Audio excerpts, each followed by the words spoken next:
Hey, ooh, wrong screen. Yikes. Oh man. I usually don't blow the beginning so soon. Here we go. Hey, by the way, Sarah, yeah, I didn't see a way for me to order those basketball shoes from Zero without my size being in available. It was just like blacked out or something like that. But anyway, aloha, AJ, good to see you. We missed you last Friday. Hope you were doing something fun. Let me start from the beginning here. Hey, this is Ryan of Happy Healthy Vegan coming to you live Friday, 6 p.m. Actually, for me now, 6:02 p.m. Pacific Standard Time. This is the time we get together every week. Whatever time it is right now, wherever you're in the world, just add this to your calendar and come hang out with us where you can speak to me about anything you want about veganism and you can ask questions to people in the chat. As I've said many times, we probably have like centuries of combined vegan experience. I know we do in the chat. So there's a lot of wisdom to be gained. So if you're vegan or vegan curious, you found your people. Come and participate. If you're lurking in the background, say hello. You know, it's okay. If it's okay to be shy, but just say hello. I promise we won't bite. Unless you're mean to us or something like that, then you might get your ass kicked by me or one of my several moderators. I thought Peter, speaking of moderators, hello, Uncle. Uncle might be our lone moderator tonight because I could have sworn Peter said he was going to be doing something tonight. He's our other moderator. And if you're not vegan, fine, you can hang with us. I'm not an asshole. I'm not a bigot. If you're not a vegan, it's like, I don't hate you. I know there's some a-hole vegans that are like that who hate all non-vegans. Like, wow, you must hate like 7.5 billion people then or something like, or more. So anyway, we're not like that. So I'm here to educate and help people learn so you can make an informed choice as to why it makes complete sense to not eat animal products. And if you're one of those non-vegans who doesn't have an open mind, you're completely closed off no matter what facts I present, no matter what arguments I present, no matter how sound or valid they may be. Nothing can change your mind. You just detest me and my kind, meaning people who identify as vegans. You can come here, and as long as you're not a dick, just try to be cool. Try to hold your inner dick down. Does that sound right? Anyway, just keep it down, keep it chill, and maybe we can have a discussion as long as you are sort of just civil. That's all I ask for. If you're not sure what to do here, how crazy you can go, just have a quick look at my basic Livestream rules. And these are the rules I apply to all live streams and basically our comments as well. And if this is too hard for you to do, then you probably have like behavioral problems and probably have trouble getting along in society. You probably get in trouble at work or school or stuff like that. And that's not my fault. But anyway, you might want to seek some help if this stuff is too high of a bar for you to follow. Anyway, guys, thanks for joining. Glad to see all the regulars here today. Let's see who's here as I was just rambling there for so long. I saw, let's see, AJ pop up. Awesome. And Carl and Varlays and Metalhead was here earlier. Travis, Timothy, and Drew and Diana and did I say Metalhead?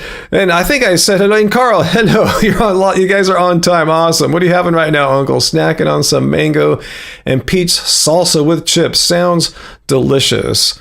So as the title of this live stream is, as you may or may have not noticed, it is raw and fruitarian diets are woo-woo. Prove me wrong. So yeah, I got, as I expected, a little tiny pushback on my video from earlier this week, how raw and fruitarian diets are crap. People's rebuttals often didn't really address anything I said. They'll just say Doug Graham and Chris Kendall have been raw a long time and they're doing right. And I never said that wasn't possible. I made it very clear that not everyone fails as a raw vegan. There are exceptions to the rule, but just the fact that a few people bucked the trend proves the rule is true. If you have exceptions, that means there is a rule to have exceptions to. So it's not really debunking anything I said. But anyway, if any raw or fruitarian, raw vegan people saw my video or saw the title of this live stream and you really think that eating cooked food, and my eating cooked food means I'm disease ridden and sick and dying and just complete crap. And, come and present your argument. What evidence do you have that I'm sick and dying and crap and have mucoid plaque all throughout my entire bloodstream and full of poop? That's what that guy said, right? That raw vegan guy that thinks everything can be healed from a raw vegan diet. He said you're full, like, we're all full of poop and we're gonna die from too much poop or something like that. So anyway, yeah, cool. Hopefully they'll come and we'll see what happens. Hang on, I'm gonna click the AC on. Once I get the door shut and the all the lights and everything here, kind of heats up this room. Not the mucoid plaque. And later on today, I'll show you, we have a brand new song that just got released. It already had like around 2,000. It just came out yesterday, 9 p.m. Pacific Standard Time, which is midnight East Coast, New York time or whatever. And it already had like 2,000 plays on Spotify. And, it's off to a nice start. So we'll check out Boss Mode, our latest single, in a little bit once we talk about some vegan stuff. But yeah, we're excited. We've been busy getting that out this week, and Angie's been promoting it, and she made a lyric visualizer video, so we'll play that one back for you too. And already getting some nice feedback on it. We're kind of a little scared of this one because on Boss Mode, for the first time ever, Angie did a little what's known as melodic rapping.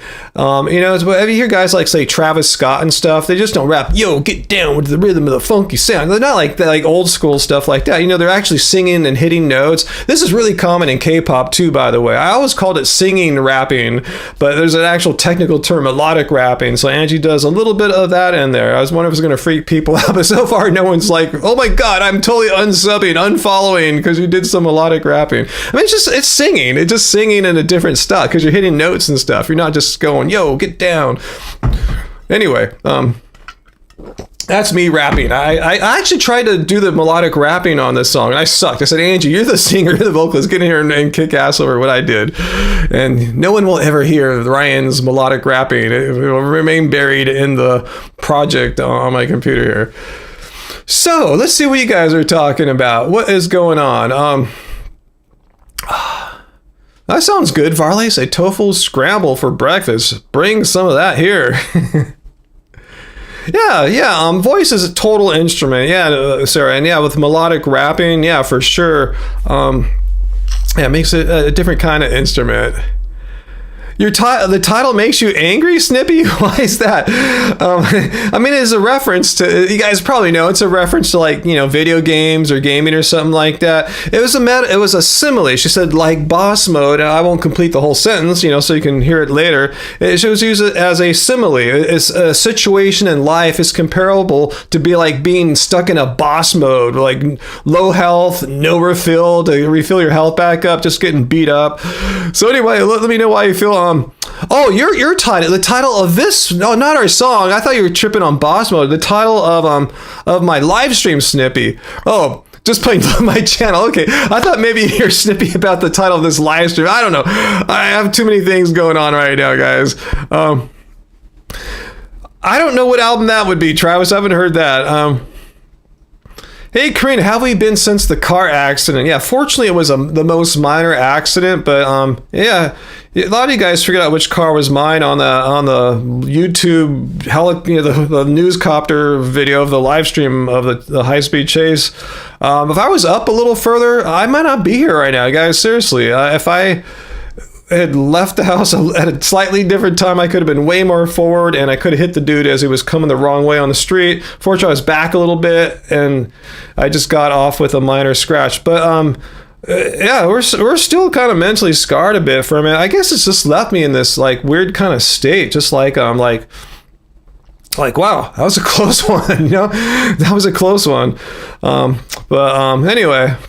Yeah, I guess I've been more direct now. If someone like pisses me off that in real life that I know, like a family member or something like that or whatever, not my mom, but I'll just say what's on my mind. I won't try to couch it politely. I'll just be really upfront because I don't give a shit now. I could have died a month and a half ago.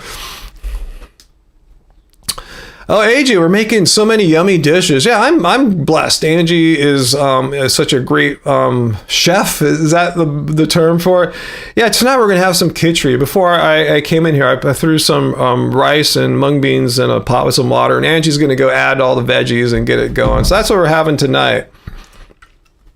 It's funny, a few weeks ago, I think last week, you guys were asking about the vegan pizza from Fourth Horseman in Long Beach.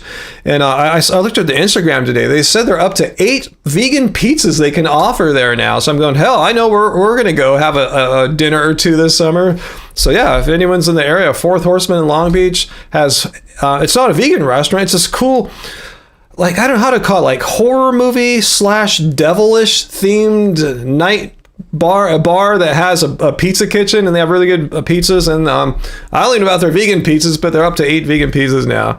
And all the pizzas, at least when we were going, we haven't been for a few years, were named after horror movies, like classic horror movies. So it's a cool place. If you like that kind of dark aesthetic, you know, it's cool. Even if you don't, we took some relatives who were like very like Christian and stuff, and they had a fine time. They weren't offended by it or anything like that. Let's see. So anyway, any questions? Sarah, you have a love-hate relationship with the woo-woo? Why'd you expand upon that, about the woo-woo? I mean, woo-woo is such a vague term, you know? It doesn't refer to anything specifically, you know? But it's just a title for this live stream. Travis, devil pizza. All that cooked food has you addicted to serving Satan. Yeah, there's like some pictures of devils and horror movie monsters there. It's pretty cool. I like the dark theme. If you watch shows like say Ink Master, you're into like Dave Navarro's aesthetic, something like that, you'll feel right at home at this place. Oh, Maya would love the horror film vibe and the vegan pizza. Oh, Uncle, that's a good idea. Maybe, what do you think about that? Maybe we should meet up there. It's more than halfway in between your place and my place. It's closer to mine, but it's still like a 10-minute drive. But, we can meet up there sometime. You know, we can meet up and get some vegan pizzas there. Uncle, think about that. And actually, last week, speaking of family, Angie's brother was in town. He flew down from the Pacific Northwest. I'll leave his whereabouts obscured in case he likes his privacy. Anyway, he came down to see the Norwegian metal band Emperor. If anyone know about them, they were playing at the Hollywood Palladium, so he came down to see them. Then he stayed with us Saturday. Yeah, there's a really cool vegan Italian restaurant in Retro Row in Long Beach.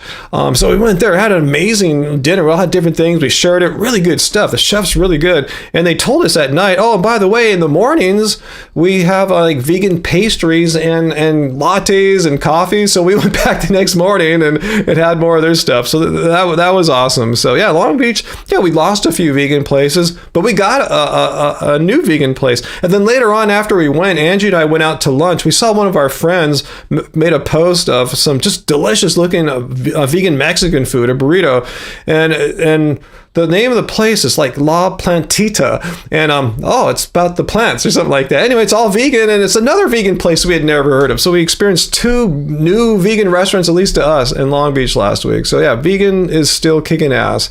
Yeah, some vegan restaurants have closed, but many non-vegan restaurants have closed too. It's a tough time for a lot of restaurants. Oh, Sarah, I see what you're saying. Yeah, from where you're from, Fairfax, California. Not the Fairfax district in LA, but Fairfax and Marin. Yeah, it's kind of known as a sort of the most woo-woo town in Marin, right? That's how, I've never been there, but I thought that was like the most hippie and woo-woo of the Marin towns. Okay, let's see. Oh, Heidi, they're having a vegan pizza special in Boston for Memorial Days at a place called Veggie Grill. Yeah, we have the chain from out here, Vegetarian Society hosts hangouts. Yeah, they're having some buy one, get one free at Veggie Grill one day soon, too, so we're going to go there. You're not a Freely fan, Nikki. Oh, is someone talking about Freely? Let me know. So if someone's like talking about Freely, say it again. I must have missed it. I assume you're responding to someone there, Nikki. Vegan Metalhead. I thought you might know who Emperor is. I should name drop here and show how cool I am. back when I was on Project Records in the 90s, I was on a compilation with Mortis, who was like the original singer for Emperor. So yeah, I have a connection to that world there. We were on the same compilation.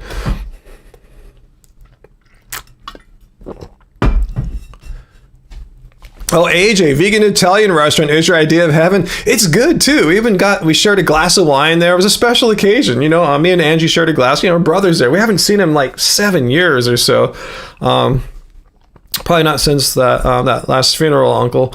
But anyway, it's yeah, it was great. If you're ever in town, AJ, now we know where we should take you to. The vegan. I forgot the name off the top of my head. I'll remember it. Actually, maybe Angie made a post on our Instagram. I'm too cracked out to navigate to it right now. But anyway, let's see. Drew says that he is not raw. I assume it's he, Drew. Either way, you are not raw. But do you think a well-planned raw vegan diet is inherently dangerous? I don't think they're inherently dangerous, because, you know, I tried raw for about like 9 months, like many years ago, and I didn't die or anything like that. I didn't get sick or anything like that. I was just constantly hungry and like cold all winter, and, you know, having to always plan to make sure I had like food that could be eaten at all times. You just can't pull a bag of beans or a can of beans or a bag of rice or potatoes out or something like that. So it seemed just unnecessarily difficult. And to be honest with you, maybe if I continued long term for myself, it could have been a little dangerous, because I weighed a lot less back then, like about 25 pounds less than I do now. And I wasn't trying to lose weight. I wasn't going, oh, I want to look slim and look good in my summer swim trunks and stuff. I wasn't thinking about it. It just shows it was hard to get enough calories. Even though I was trying my best. I was going, 10 banana smoothies, just eat all this food, eat all the time. And even then it showed I wasn't getting enough to probably meet my caloric needs. As Sarah said, I don't want to be a stick. I look like a stick person. Not to say that happens to everyone. There's people where that doesn't happen to, but it sure happens to a heck of a lot of people, you know? And I was one of them too. So I didn't see any point. It didn't make me more vegan. It's like the animals don't give a shit, you know, if I'm eating uncooked or cooked food. They just care that they're not getting cooked up and killed. So hello V Lamb, good to see you. How's that? I thought you were Ali's no longer vegan? Are you sure? Does anyone know that Seaspiracy director Ali Tabrizi is no longer vegan? Ali was known as the friendly activist. Are you sure? Because I've seen his channel now, and he's pivoted into some kind of like political commentary. I just assumed he's still vegan and he's doing something else. Just like me, I'm doing a lot more music work now, music production.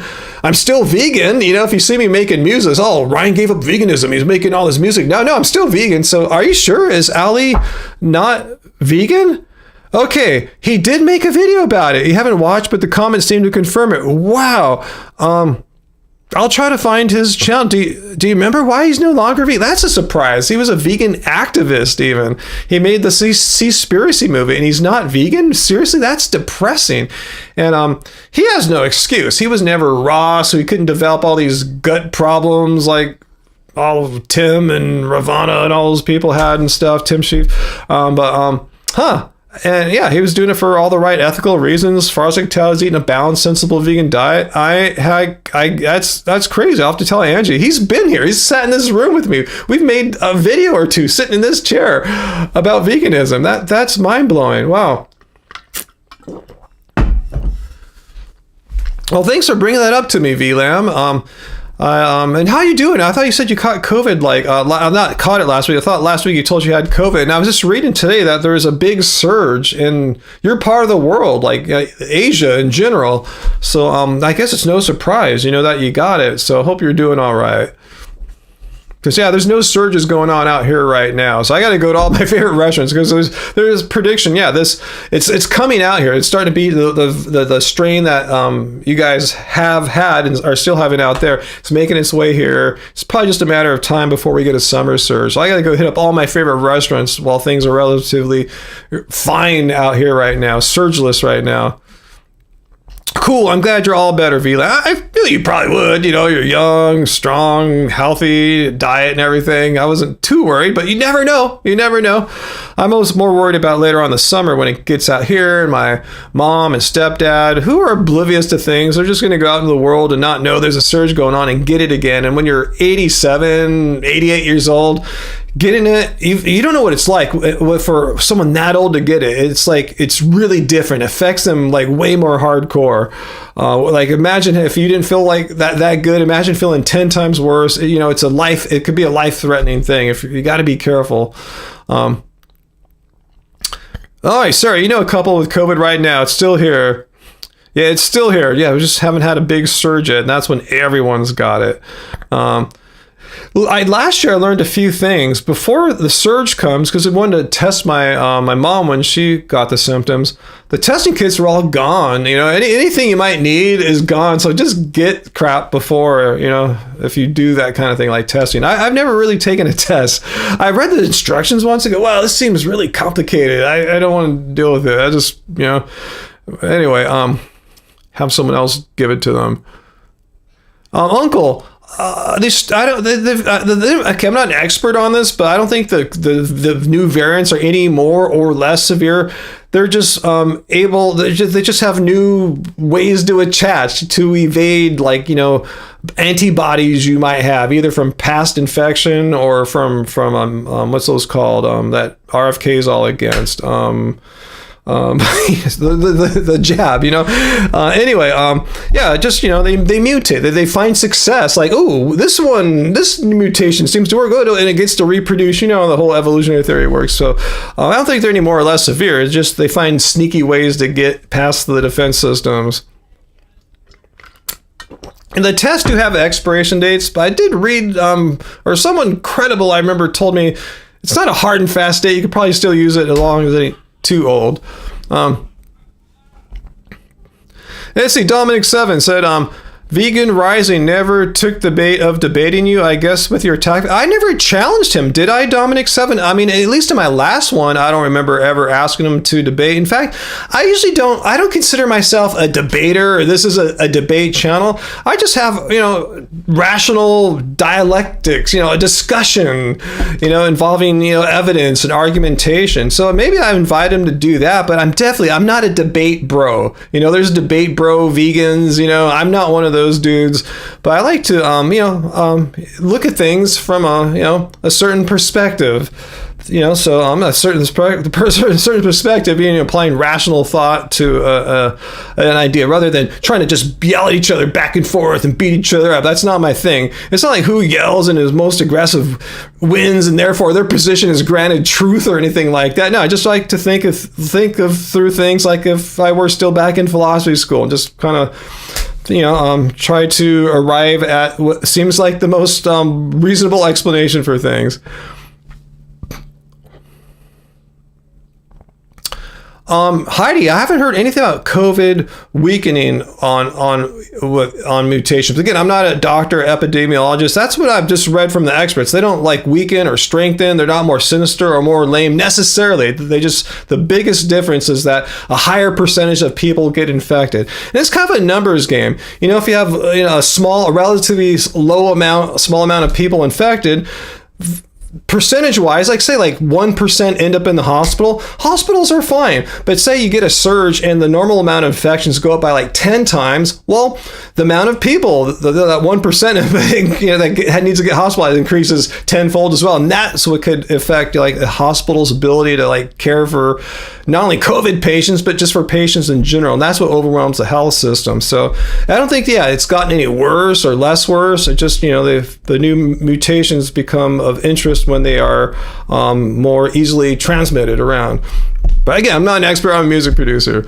Okay, Drew wants to know, why do I think some people thrive on raw and some don't? I'm curious because this is what some people claim against vegan diets, but we would all agree they probably didn't plan it well. Well, the thing is, Drew, there is no such thing as the vegan diet. As I've said many times, there's just no such thing. All it means is you don't consume animal products. You consume all manner of plants and fungi, and that's it. Within those parameters, there's millions of ways, some healthy, some not so healthy. You just have beer beer and Oreos. You know, maybe have a little kale once in a while. Call yourself a vegan. Hey, animals aren't getting killed. I don't care. You know, I'm just gonna just have beer and Oreos. You know, fuck it all. You know, there's a million ways. There's no such thing as a vegan diet.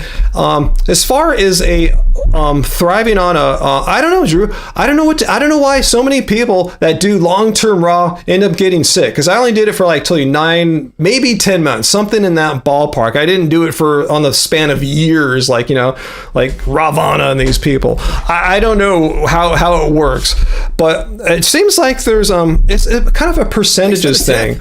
Hey, thank you, Sarah, for the soy latte. I'll be sure to get an oat milk latte. But thanks so much for our first and hopefully not last super chat tip today. Appreciate it. If you've seen the videos that I've shown where there's the Harvard primatologist Richard Wrangham, you know, that guy with that cool Scottish accent, talking about the studies about raw veganism. Okay, maybe back up. The percentage of diet that is raw and how that correlates to women being able to menstruate. And the higher percentage, once you get to like 90% of your diet being raw, around 50% of women are no longer able to menstruate anymore.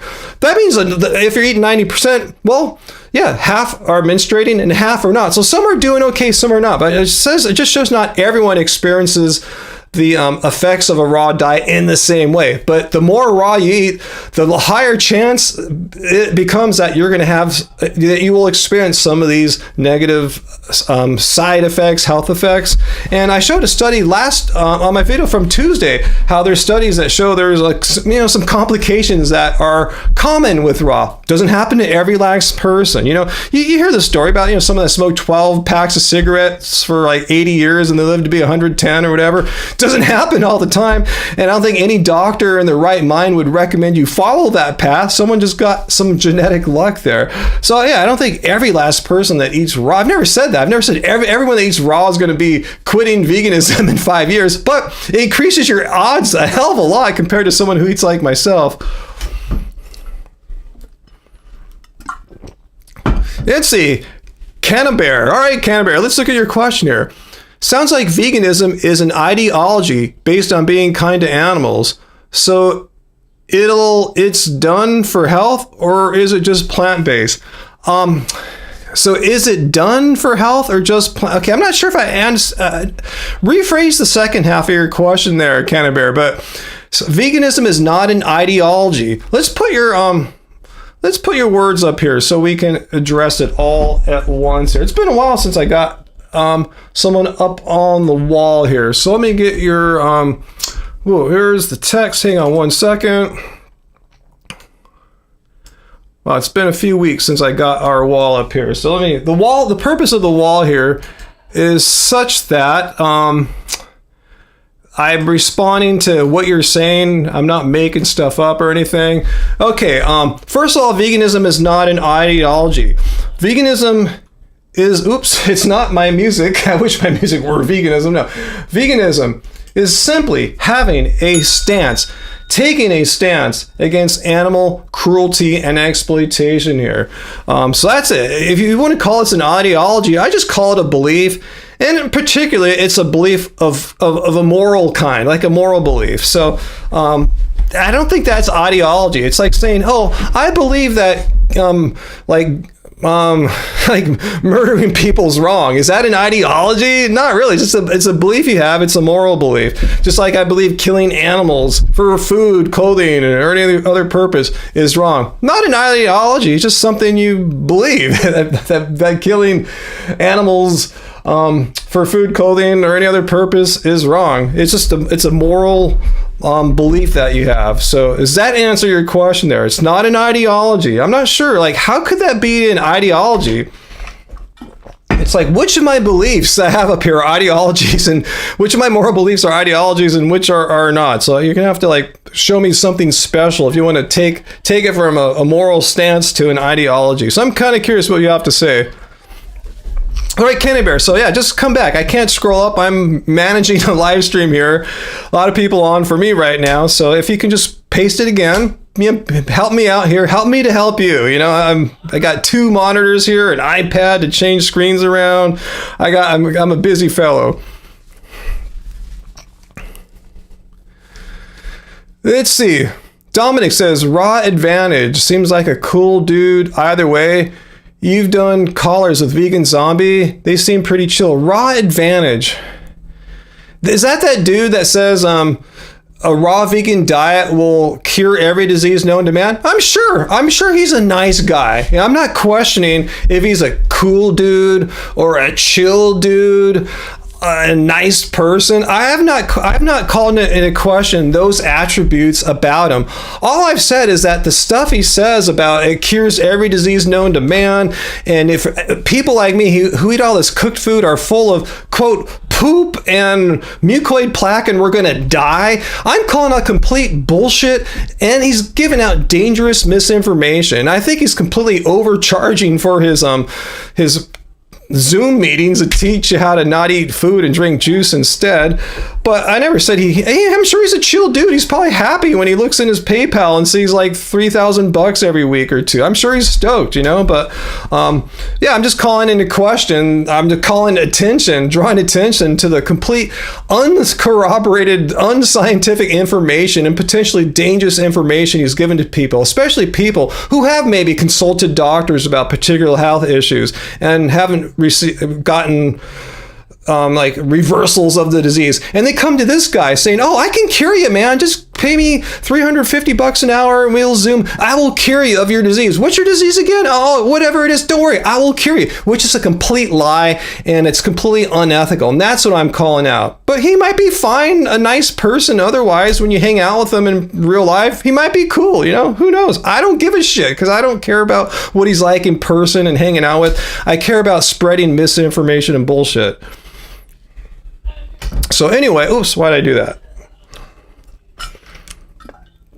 Yeah, Chris Kindle. I know. Oh, Raw Advantage. Oh, yeah, I'm sorry. I was thinking of that other guy. I forgot. Yeah, I had a brain fart there. Yeah, I like Chris Kindle. I think he's a nice guy. I really think he's a cool person. He just so happens to be on a raw diet, and it works for him. So awesome. I have nothing. If you're watching, Chris, I hope someone didn't clip that out.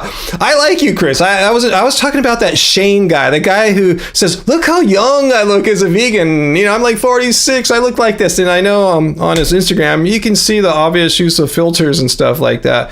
I don't think he does them as much on his YouTube videos, but on Instagram it's very obvious because we've seen those filters for like dozens of years now. But yeah, Chris Kindle's a cool dude. He just happens to be a raw guy, and it works out for him. And awesome. I'm glad, Chris, that the raw vegan diet is working out for you. Honestly, I don't want you to fail. I'm not hoping for you to fail or to get sick or anything like that. If you can be raw for decades or whatever, cool, awesome, more power to you. Raw Vegan Rising. That's what I was talking about, the vegan song guy. Thank you. Raw Vegan Rising. Yes, that's who I was just complaining about there for the past 2 minutes before we realized it was Chris Kindle Raw Advantage. I'm getting them all mixed up. I'm sorry. Anyway, so what did I miss as I was going? Yeah, he's cool, AJ. Yeah, you check out Raw Advantage, Chris Kindle. He's a cool dude. He's like this. He had this long little furry haircut. He's from Canada. He was like a semi-pro skateboarder or something like that. A good like street skater. He's a cool dude. I skated with him when he was out here in California. It's cool. So Cannabear wants to know, what are we proving wrong again? The title says prove you wrong, but woo-woo isn't really a claim, more of a vague statement. I was talking about raw vegan diets, Cannabear, raw vegan diets and fruitarian diets being a waste of time. It's just a woo-woo. But if you want to, if you're a Cannabear, meaning you're like, you're eat meat or something like that, I'm not sure what your name means, we can discuss that. If you think if you want to talk about veganism in general, you think veganism is wrong, we're stupid, we're sick, and we're mistaken, throw an example at me if you want to talk about something other than why fruitarianism and raw veganism are a waste of time. I'm cool with that.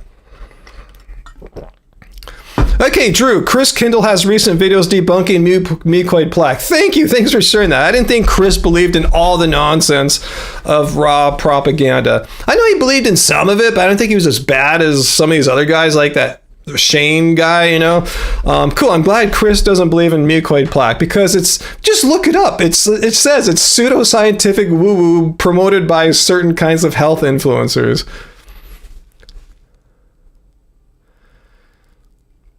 Wow, Giovanni, are you serious about VD? Well, I'm going to read your post here, your comment verbatim. Did you see one of VD's recent videos? She thinks that the Palm Springs clinic bomber, did you hear about that crap last weekend? Blew up a fertility clinic in Palm Springs, California. She thinks that the Palm Springs clinic bomber is vegan because he, quote, looks like one. Wow. So what does a vegan look like? Do I look like a bomber?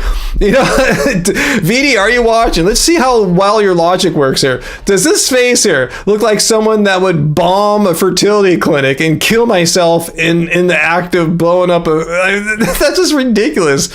Wow.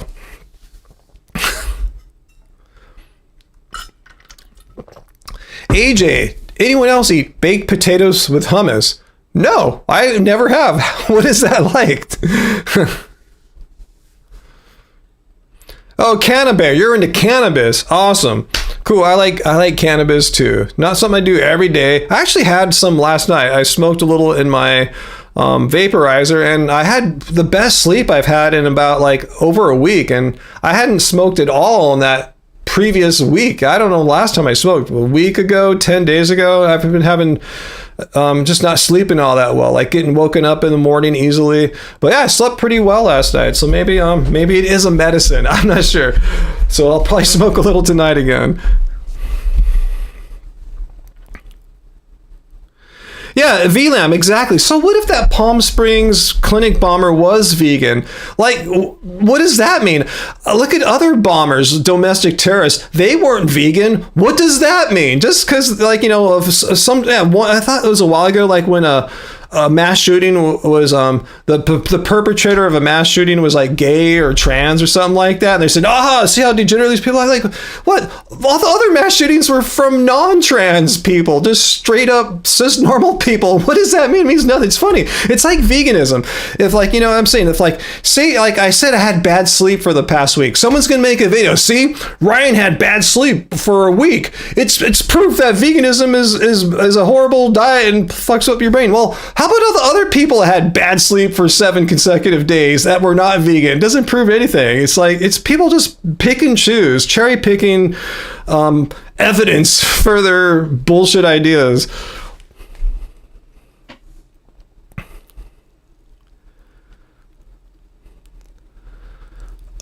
Canna Bear. Well, I mean, if John Rose wants to come on here and tell me how vegans that steam their broccoli and potatoes have a higher rate of cancer, I'd love to see him present the scientific data. The fact is, he's not a fucking scientist. He doesn't know what the hell he's talking about. He's just some shirtless guy in the jungle, and that's cool. I'm glad he's jacked and likes to never wear shirts. Cool. You know, if that's your brand, awesome. But I'd love to see the science that shows steaming my potatoes is going to do. I know what he's going to say. He's probably going to argue that the favorite, I already know the talking points, the go-to moves of raw fruitarian vegan types. They're going to say cooking food, especially like frying food, it creates a compound when carbohydrates get heated too hot that sometimes creates something called acrylamides. And acrylamides have some kind of association with being carcinogenic, yet there's no evidence that like say people eat like I do have a higher rate of cancer than like say how John Rose eats with fruit and no sugar. There's no difference in like probability of cancer. So I'm not sure if he has anything to provide other than the acrylamide talking point. If he had some kind of data, I would love to look at it. I'd be open to see it.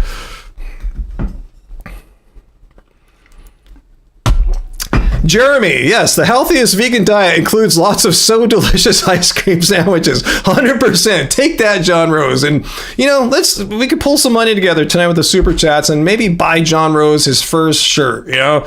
It's 2025. You can start wearing shirts now if you want, bro. People aren't going to stop watching you because, oh man, he bought a shirt. I'm out of here. He's sold out. Anyway, Graven, raw sounds stupid in your opinion. I mean, there's really no point. I mean, if you're vegan, you're vegan. Like, who cares if your food's uncooked or cooked? It doesn't matter. Anyway, yeah, I'm with Sarah. Raw and cooked for the win. As I said in my Tuesday video, before you guys all start hating on me, I eat tons of raw food, but nowhere do I say eat only raw food for the rest of your life. Like, there's no point in that. Farley's, and it's been alleged that John Rose had a video where he said something extremely flattering about Hitler or the Nazis, and I think that video has since been removed. I think I saw it back in the day. It was a long time ago, so I don't want to speak too much about it. That was just my recollection of it. So that's where that kind of talking point about John Rose comes from. Something he said or did a while ago, and I think he erased it or tried to scrub it from the internet. Hey, AJ, thank you for our second super chat today. Thanks, Sarah and AJ. Weekly cult dues. Yeah, thank you so much. Appreciate that, guys. Yeah, just every little bit helps us to keep happy, healthy vegan going. I hope it keeps going forever. I hope I can keep pulling this off for a while. Having the ability and time to make vegan live streams and vegan videos. I hope so.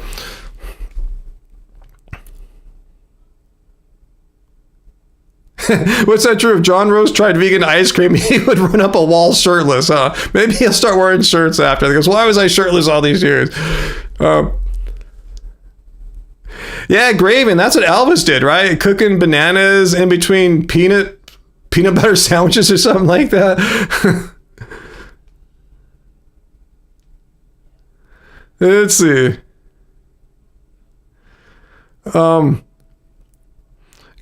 Dominic, Graven didn't say Fruitarian is stupid. She said, if I look at her comment again, that just a raw Fruitarian diet, in her opinion, was stupid. I'm sure Graven still eats fruit. I'm not a big fan of raw Fruitarian diets. I said I eat tons of fruit, so you can diss or not be a fan of the raw Fruitarian diet while oneself eats fruit still. You see how it's not mutually exclusive. We're just saying, why the fuck eat nothing but fruit? Like, what's the point? Like, what do you get out of it? I don't understand.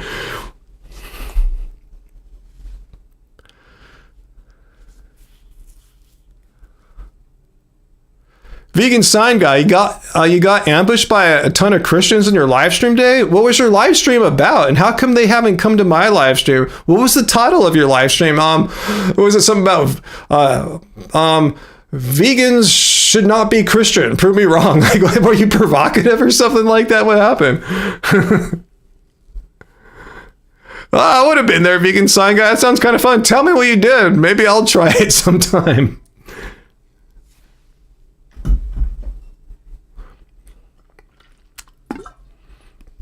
Well, hopefully you have a moderator, vegan sign guy, or two. It's good to have moderators because, one person, meaning, me or you, can only do so much. It's good to have someone who's not running the live stream, someone who could be there, with a fewer responsibilities than what you have to do to run the live stream that can, ban, block people. So, yeah, Uncle and Peter are fantastic at that. And I promise, too, if I ever say they're not there one night and I have a rush of trolls and stuff, I'll make one of our friends, or like AJ or someone who or whoever wants to help me out for that night as a moderator. I might get my wish, and you know what I want. You know me too well, Sarah. Huh? You know that I wouldn't mind having some kind of trolly person come tonight. But then I kind of asked for it with the title of this live stream.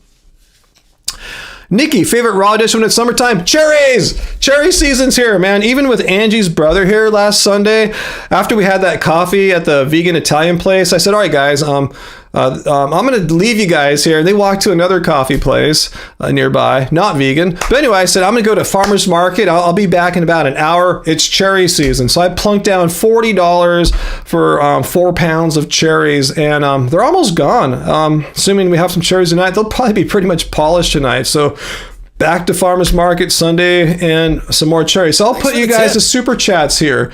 All right, thanks, Mark, too. So now AJ, Mark, and Sarah, I can get another 4 pounds of cherries thanks to you guys. So thanks. That's where this week's super chat tips will go to cherry season, because I asked the cherry guys, how's cherry season looking this year? Is it going to run a long time into late June? They're going, no, it wasn't a great year. Probably maybe 4 weeks at our farmer's market. So anyway, Mark, thank you for the super chat tip. And I'm super happy. And I'll tell Angie, she'll be happy too to know that you're enjoying her book. So which one do you have? Probably the latest book. Yeah, the Happy Healthy Vegan Cookbook. Awesome. Milo, you couldn't live without pizza? I'm with you too, man. I love me a good vegan pizza.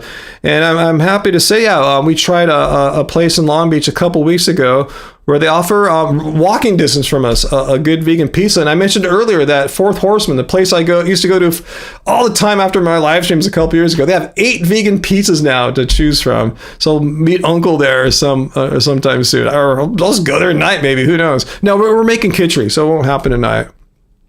Cool Heidi, find cherries this weekend if they're around, guys. Seriously, if anyone's into cherries, this is the time now.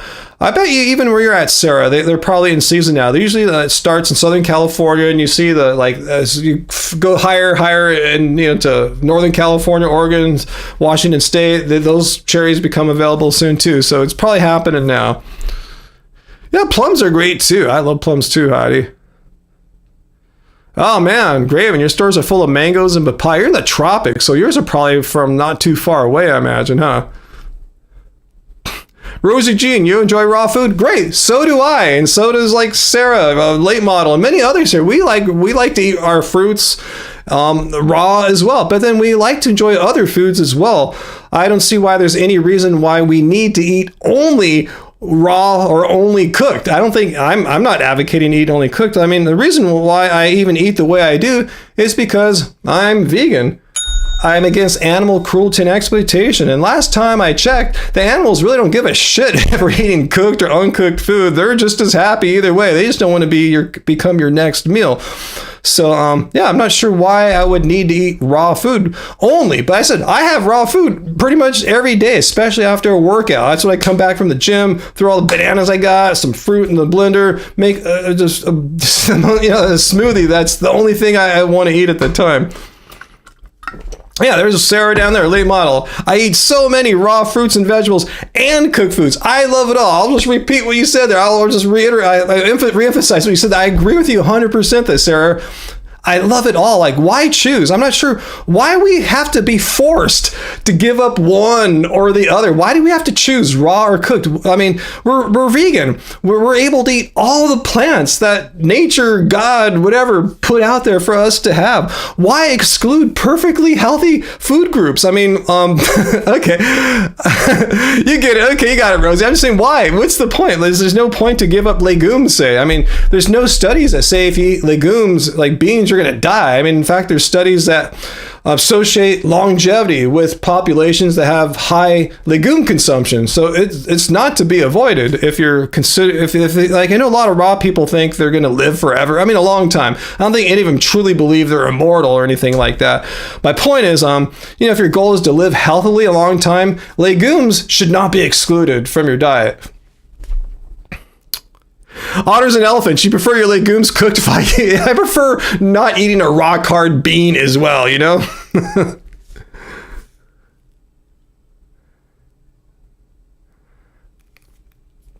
Let's see. He's not ignoring. You're just not listening. Clean your ears. Graven, as someone claiming I'm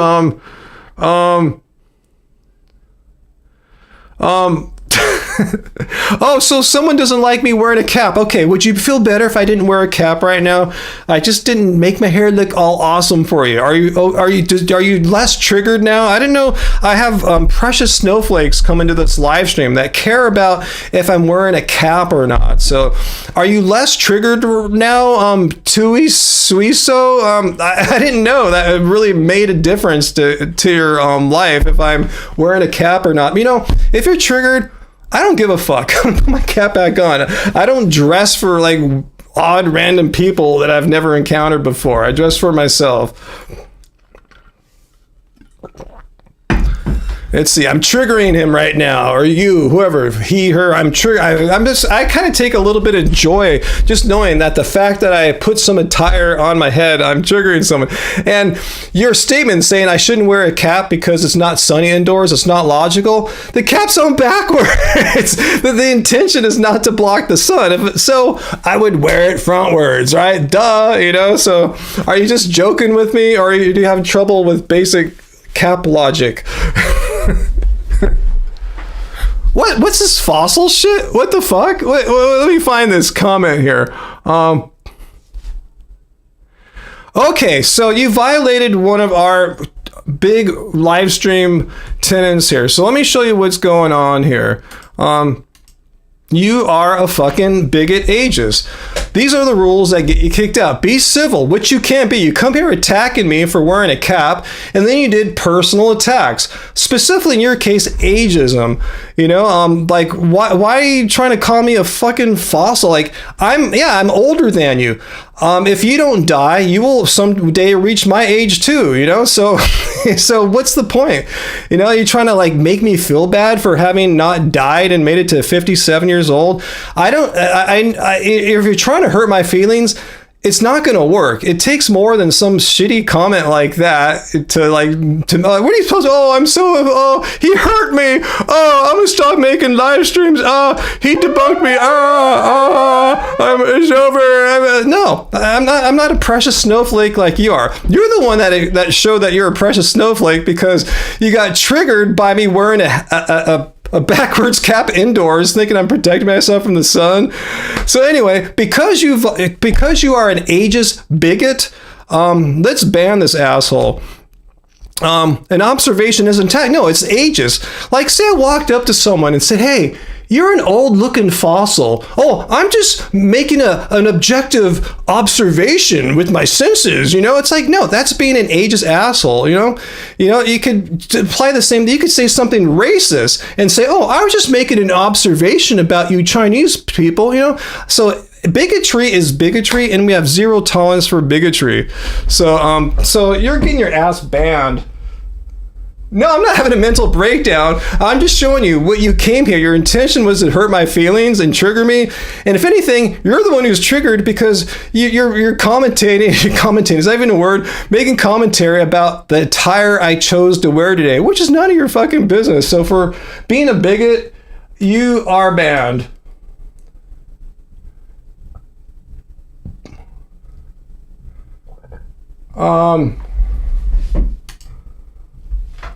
Bye-bye, bigot.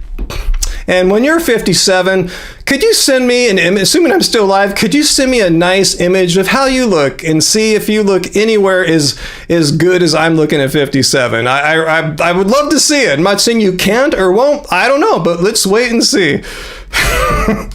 And let's just say I looked hideous. So what? Like, where does it say to be a music producer and a vegan activist that I have to look like fucking Brad Pitt or something like that? You know, it just blows my mind what people expect, you know?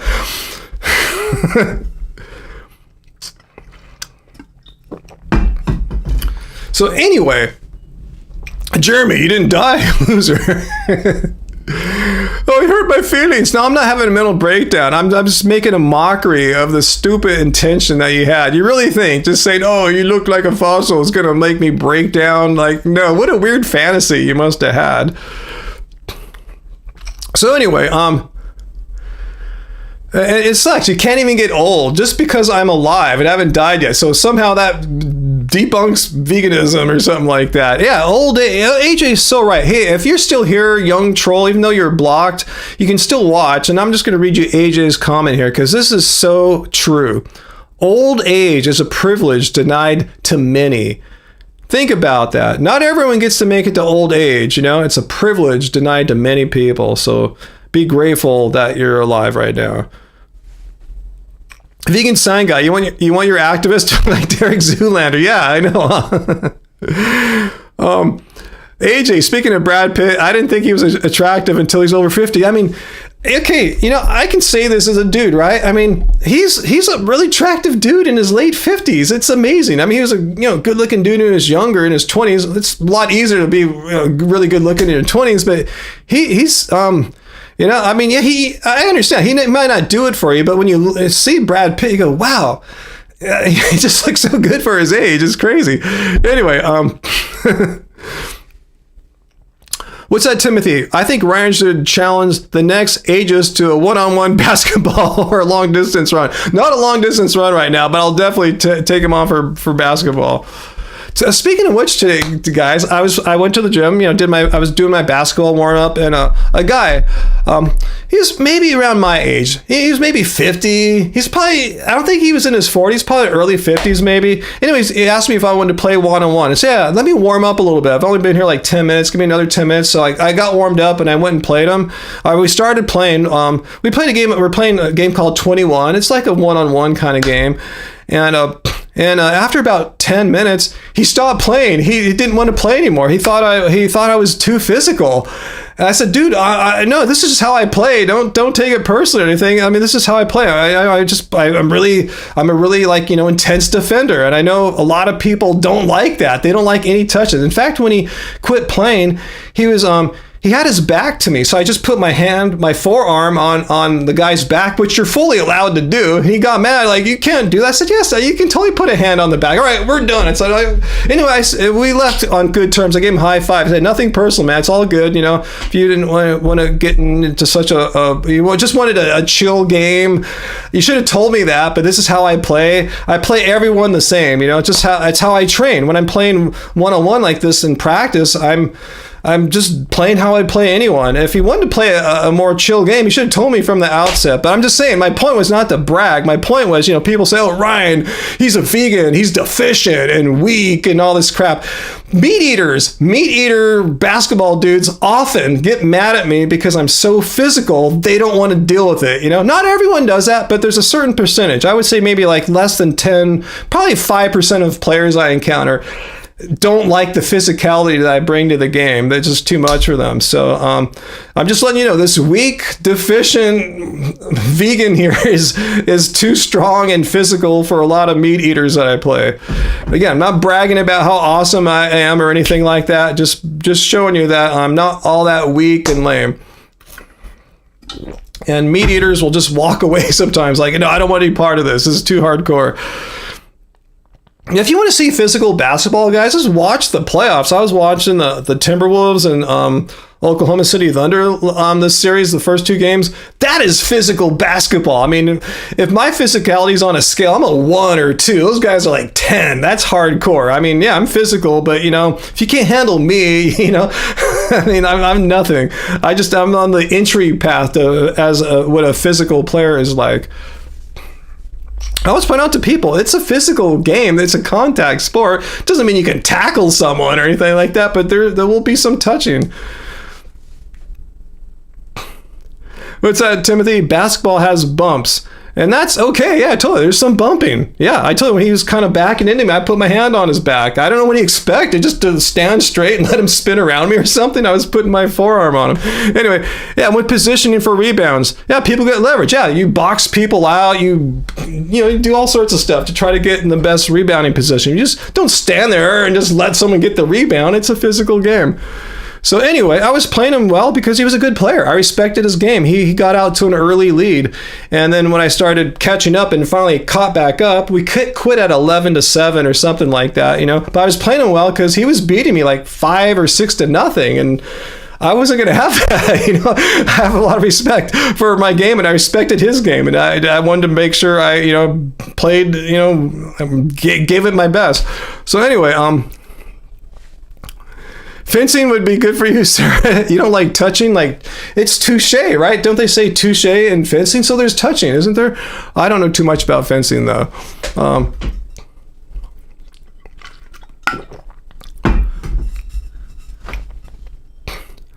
Let's see. So, and me all talking about that crazy basketball stuff. Did I miss any people here trying to say that Raw is awesome or something like that?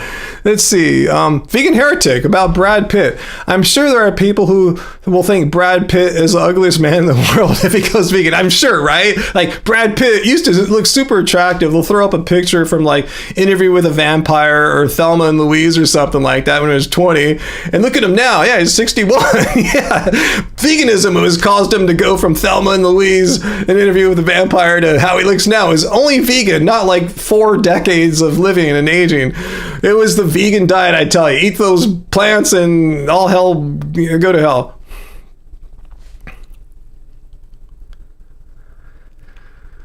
Uncle, no, Angie does not like to watch basketball. She used to, like in the past, she was a fan back when, if you're a Lakers fan, like some of us are, Uncle, do you remember Sasha Vujacic from the Kobe era?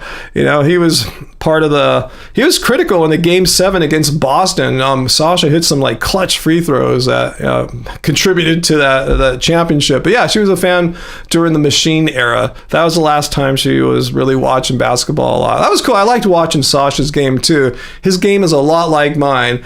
We're around the same height. He's a little taller, but we have a similar kind of game. We're pesky defenders. He's gotten choked. Carmelo Anthony one time on the court just choked him. He was so frustrated. Chris Paul does all sorts of crazy stuff, did all sorts of crazy stuff to Sasha, and we love that corner 3-point shot. So I loved watching the Machine. His game is quite, there's a lot of similarities. Not quite the same, but there's a lot of parallels to how we play. He's a way better point guard than I am. I wouldn't want to be tasked with that, but those other things I mentioned. Varlays, Brad Pitt does nothing for you, but you are a lesbian. I'm just saying, I'm a total straight man, 100%, just stating what I am, but I can be as honest and look at a dude like Brad Pitt like, wow, that guy's a good looking dude. I wish I was as attractive as Brad Pitt. Well, maybe I don't. Life might be horrible. If you're that attractive and people are all crazy about you, maybe it would suck, Anyway, I don't know. I'm cool with how I look. Despite haters coming here saying I look like a fossil or something like that, I'm cool with how I look, I don't need to be any more or less good looking. I'm totally comfortable with who I am.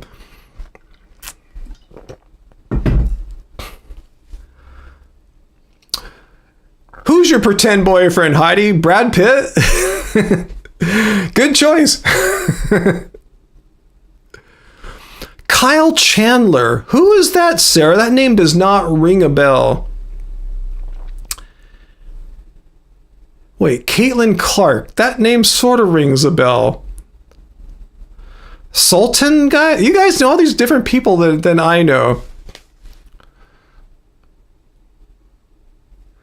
Oh, thanks, Tyler, for letting us know that me and Angie were pivotal in you living vegan. Thanks so much for saying that. That's awesome. We just yesterday, guys, met up with oh, is she she's the awesome basketball player, right? I knew that name. Yeah, she's got the long dark hair. Yeah, awesome. I knew her name. Yeah, she's an excellent basketball player. But yeah, yesterday we met up at Disneyland with some old friends of ours. They have a channel called Nerdy Daydreams. I think they were more vegan or oriented before. But yeah, we met up with them yesterday, and they said we met them. The first time they met us was like maybe 5, 6, 7 years ago at SoCal Veg Fest, and she told us that watching our videos, it was what inspired them to like move out to California, even because at the time they were living in like England and stuff, and they live in San Diego now. So anyway, we inspired them to be vegan and come to Southern California. So I thought that was cool. If you're watching, guys, hello. It's fun hanging out with you guys. Okay, he's an astronaut. You want to go to the moon with him? Okay, I thought you were talking about Brad Pitt. Okay, I don't know. I don't even know what bloodline is, Sarah. What is bloodline? I feel so stupid right now. Nikki, Benjamin Bratt, aging like fine wine. I know some anti-vegans going to watch us. Oh, look at Ryan said Brad Pitt is an attractive man. It means he's gay, and he's gay because he eats plants. No, it's not like that at all. I thought Brad Pitt was an attractive man way before I even heard what the word vegan was. I'm comfortable enough in who I am, that I'm straight and whatever. I have no hang-ups. I'm not like, have any weird latent things going on. I know exactly who I am. I'm comfortable and confident enough in who I am to be able to say, hey, that dude's attractive, and it doesn't follow from that I want to like be with him or something like that. I just state an objective fact. I mean, it's obvious that people have different levels of attractiveness. At least to you, beauty's in the eye of the beholder, and I'm comfortable enough to say it. Brad Pitt's attractive dude, doesn't mean anything more than that. You like Steve Buscemi? Awesome, Graven. Yeah, he's cool. I know who he is. John Cusack. I know who John Cusack is. So Sarah thinks that Steve Buscemi is ugly hot. He's just always been a trippy looking dude, you know, different kind of attractiveness. You know, not a Brad Pitt, Thelma and Louise type, you know. Haunted, let's talk about the ladies. Yeah, a lot of hot dudes being talked about right now. Should we talk about hot ladies too? Or how to make it balanced and fair here? I actually don't have too many crushes that you guys would know about, besides Angie, obviously. The ladies, I guess, if you want to call them that I like are come from the K-pop world, you know. So it's not like I could name like too many American actresses or anything like that right now, or, you know, Western world actresses. I guess like maybe Graven would be one of the few people who know any of these people I'd be talking about. But that's not what you guys came here to see, who Ryan thinks is hot or something like that. We came to talk about why raw and fruitarian diets are woo-woo. Prove me wrong. Anyone want to take the bait here, that raw and vegan diets are not woo-woo, and you have some evidence for that? Danny Trejo? Ever talk about... I thought we were going to talk about ladies.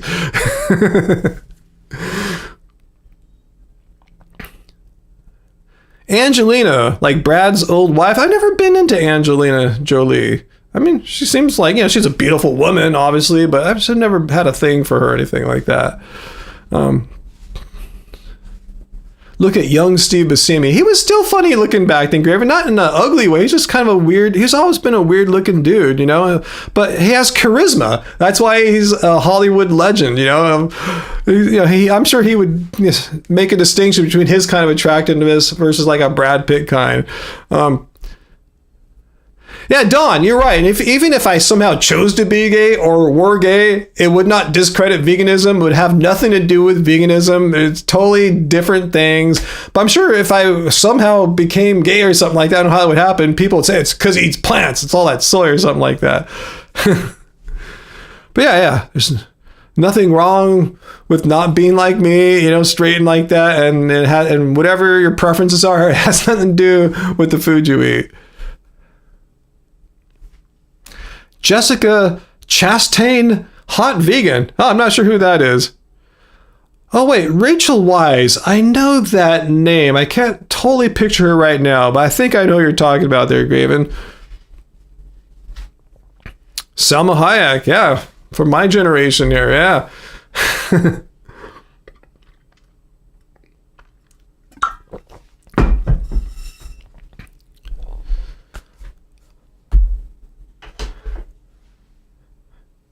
Let's see.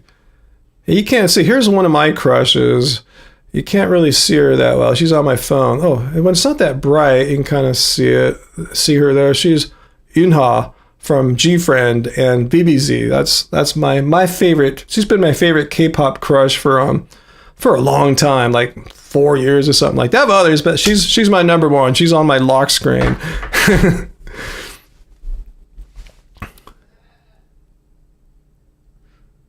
Okay, I know who Rachel McAdams is. Yeah, she's a nice looking lady.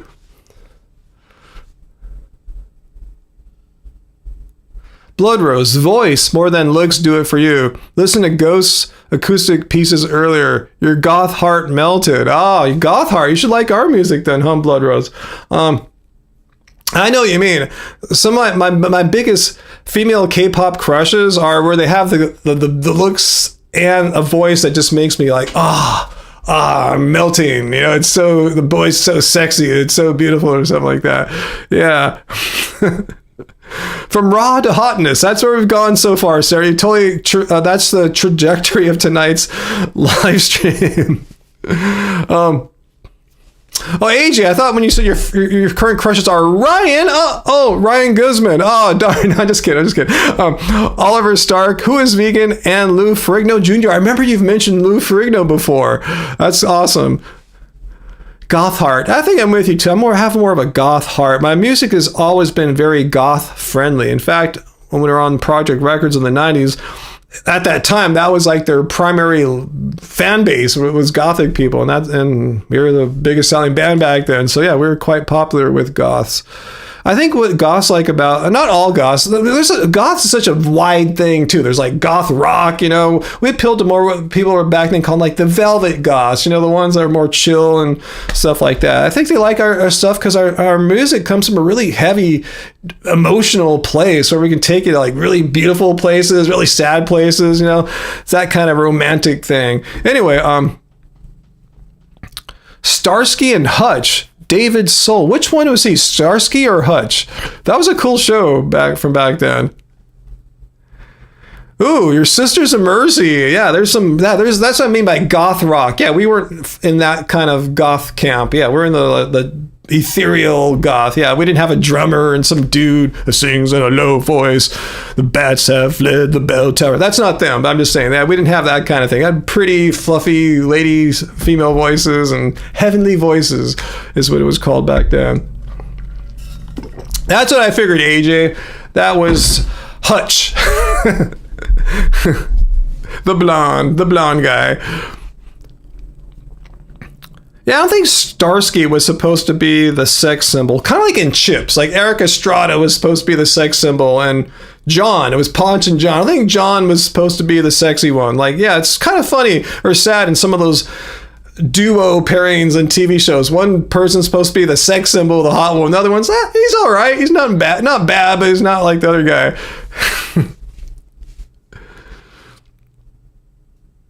Travis, yeah, Susie and the Banshees. That's about, oh yeah, Susie is, yeah, she's definitely a legend, 100%. I was never a huge Susie fan, but I always respected her music, yeah. Especially like, I like some of her weirdest stuff. What was that band she did with Robert Smith and Jim Severin? What was that called? I don't think I have it anymore. I think I've somehow lost it over time. But anyway, Dark Jenny Ortega, yeah, from Wednesday. Yeah, she's cool. She looks great as a goth type. I like that. I like shows on TV, current shows where the like lead actors or actresses look kind of goth. That's what I liked about what was it called? Sabrina, the Teenage Witch. She looked cool. I thought she looked like if Angie had a daughter, you know, that bleached hair and everything. You know, I thought she looked really cool. Yeah, and Wednesday, Jenna Ortega. Yeah, she looks cool. I like that goth vibe. Anyway, yeah, I think goth girls can look really beautiful. It's a look that you can really, if you go with it, it can look really, really nice. Not that that's the only kind of look alike, but I appreciate when a goth girl can really make it look good.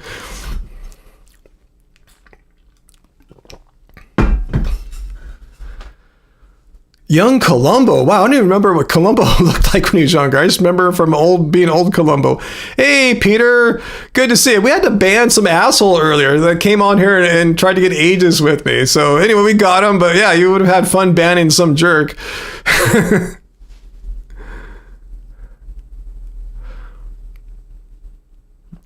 The Glove, that's the album. Thank you. Embodying Princess Toadstool, The Glove. Their album Blue Sunshine. That's the album I was talking about with Susie Severin and Robert Smith. It was back when Robert Smith, I think it was in between time, like when he broke up when the band broke up after their pornography album, which I totally love. That's one of my biggest influences there. Not the crazy songs. They're all like, I like the more chill ones, like Siamese Twins and Cold. I love that song so much. Anyway, let's see. So Peter, yeah, I checked just when I saw I get the emails from Zero Shoes now that I signed up for their list, and yeah, I see they're having that sale, but they still don't have my shoes, and you know I suspect when they have my size, that sale will be over. And you sent me a video of a guy who is no longer vegan. You know what I heard from VLAM tonight? That Ali Tabrizi, remember him? He's the guy that did Seaspiracy. V said she saw that he's no longer vegan. Like, what? I got to check that out. Like, whoa. Anyway, so good, huh? For sure, embodying Princess Toadstool, and they were all hot goths. Agree? Yeah, they were in their primes back then. Let's see. Okay, since we're talking about goth and everything, I'm going to show you our latest song. This is probably, for us though, we promised on our last band podcast that our next song wouldn't be as sad and devastating and just depressing and goth as our last several songs have been. We wanted to try to lighten it up a little bit. For us, that's all kind of relative. For anyone else, this would be like another band's like darkest, saddest song ever. You know, this is all relative. For us, this is more changing into a happier direction. So let me show you our latest song, Boss Mode. I don't know if I'll play the whole thing, but let me get over to it and let you check out the song. It just came out last night at midnight Eastern time. We have two versions. I tell you, it's already getting off to a really good start. About 2,000 views on Spotify in less than 24 hours. So let me show you some Boss Mode. I'll play this one Angie just uploaded this afternoon, a couple hours earlier, the visualizer lyric video, so you can sing along with Boss Mode. I tell you, this is the one where, she does some melodic rapping. So hopefully no one cancels us because of that. They didn't get too offended. But yeah, let's check out some Boss Mode.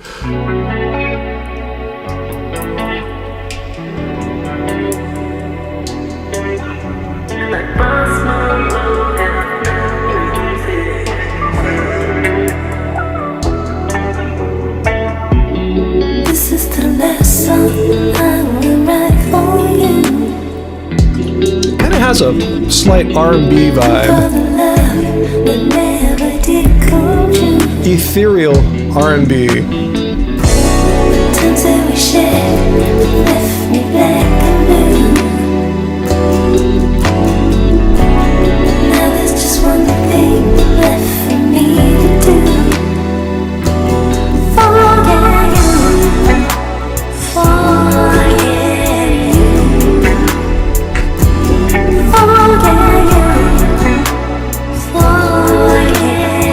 Thanks, AJ. Thanks, Heidi.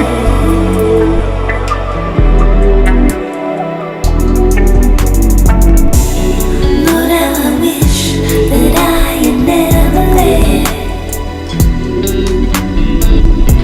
The end of my life, we should have never met. Now looking back, I'm filled with such regret. And I don't know why it's so hard to forget. I'll take us all the way up to the rapping. Yeah, it's a little different, huh, Nikki?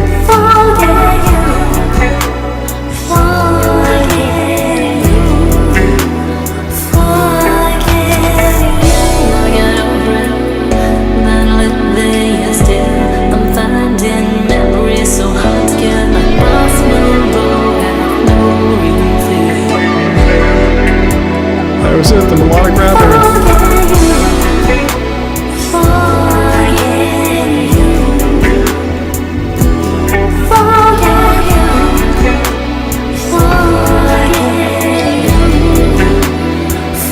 We're at the end. Short song.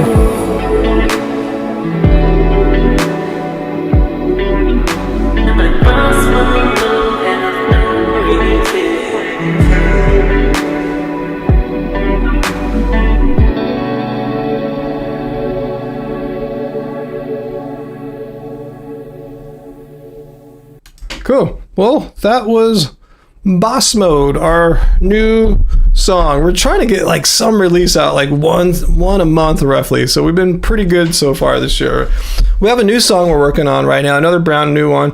The music's all ready. I just got to get Angie in here when we're just, energized and have a nice good mood and lay down some new vocals for a new song. It's cool. I'm glad you guys like it. So yeah, it's fun. It's fun releasing music on a regular basis, because in the past, we'd release an album and it'd be years until the next one. And like the world's changed, the fans have moved on. So it's way just more productive to build momentum and just constantly just have new music coming out all the time. Like, instead of waiting until 10 songs are done and putting out an album, just do one song 1 month and others, just release them as they go. It's so much more fun. That's the way I've always wanted to do it, and now it's totally possible. Yeah, well, yeah, it's Yeah, released it. Yeah, it came out last night at midnight Eastern time. So this yeah, it just came out. Yeah, often usually we release stuff on Fridays, but yeah, midnight Eastern is 9 Pacific. So we're able to we started listening to it last night on Apple Music at 9 o'clock when it came out. Not on our website, but it's everywhere. It's on all streaming music services. I don't know what you listen to. If you listen to the big ones Spotify, it's on there. It's already got a few thousand plays. Apple Music, I haven't looked at the stats on that yet, but yeah, should be on the other ones too, like Tidal and YouTube Music has it. I think I saw a video for it on there. And we sell on our Bandcamp store on Love Spirals and Love Spirals Downwards Bandcamp stores, I believe. I think it's on both of those. So yeah, that's where to get it at. Just stream it or buy it from our Bandcamp. Yes, Drew, Angie. Yeah, I mean, yeah, I hate using the word all or always, but yeah, I think I can say it in this for Angie. Angie writes all the lyrics. Yeah, that's her job, singer, lyricist. And she does work on the vocal production as well. She gets on the computer and starts, doing some tweaks and edits and stuff like that as well. So she gets hands-on with some of the technical aspects in addition to the lyric writing and the vocal singing. Yeah, Blood Rose musicians never grow old. They just find new gigs and just new inspirations. That's I think that's really important as musicians. Like me, I had my thing in the 90s. I had my inspirations then. It brought some success to us back then. That's cool.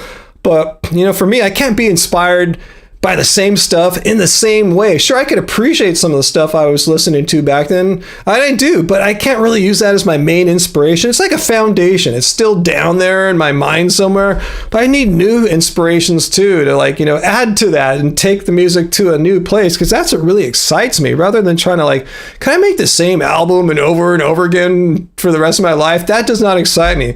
But being able to to grow musically as an artist, as a producer, learning new things and just creating songs that I never would have been able to make in a year ago or 10 or 30 years ago. That's what inspires me. So it's good to have new inspirations. And I heard a quote a while ago from a rapper. I forgot what his name was, but it was something like inspiration is I forgot what the word was. It's like a process. It's it's almost like a job. The inspiration is just should be central to what you're doing if you're are a creative type, So anyway, enough about that. Let's move on here.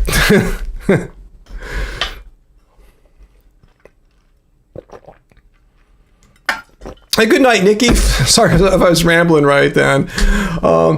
So anyway, let's see. Anything else? I kind of derailed the live stream a little bit by playing our new song.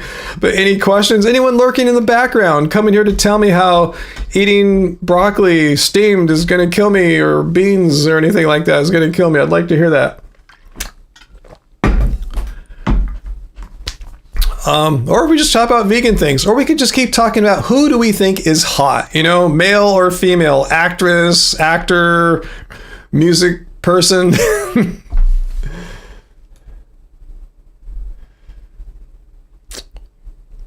Wow, AJ, what a different weather pattern. Yeah, we had some days in the upper 80s out here earlier this week. Wow. Yeah, I'm grateful. It's going to be in the 70s for the foreseeable future here. 48 and rainy. Wow. That's weird. Yeah, when Angie's brother was here, we went to that vegan Italian restaurant, but it was ironically kind of cool that evening because we were sitting outside and it's cloudy, kind of cool, and it goes away and then it gets hot. But oh well, what can you? It's still nice. It wasn't that bad. I like perfect weather or something like that. Sunny and 67 today. That sounds pretty good, Sarah. As far as the temperature, I know you prefer if it was a little cloudier. Star Cradle lurking in the background, but you're actually eating steamed broccoli. Well, be careful, because some raw people would say that's a one-way ticket to mucoid plaque.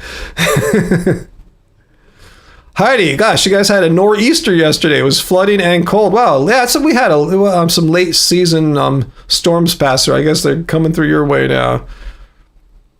Oh, that's nice. It'll be 75 after Memorial Day. So that's Monday. Correct me if I'm wrong, guys. It's Memorial Day Monday, which means like banks will be closed. I guess the stock market won't be open that day, I guess. So I won't look at the what's going on. You know, hopefully everything will be cool.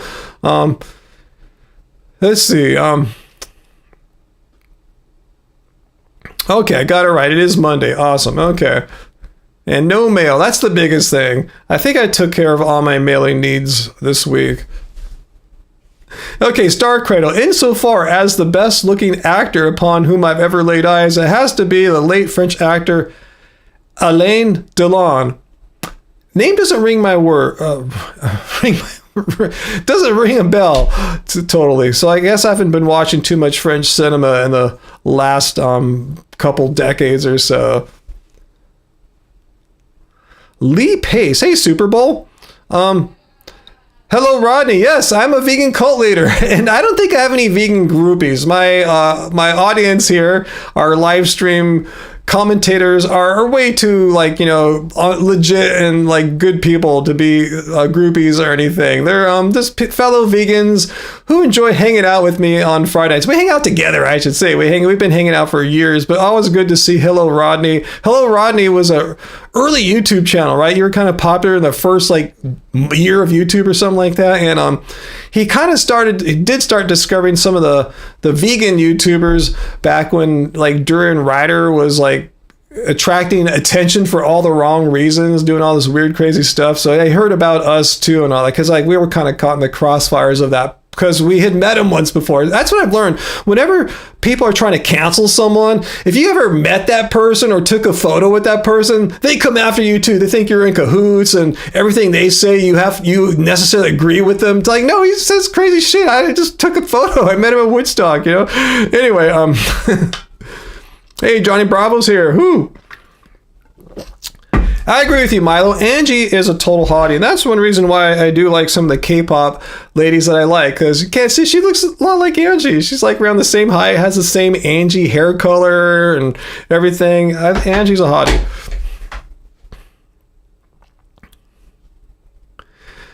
Let's see. Oh yeah, you're having a 3-day fiesta this weekend. Yeah, Hermosa, they have those parties there on the beach.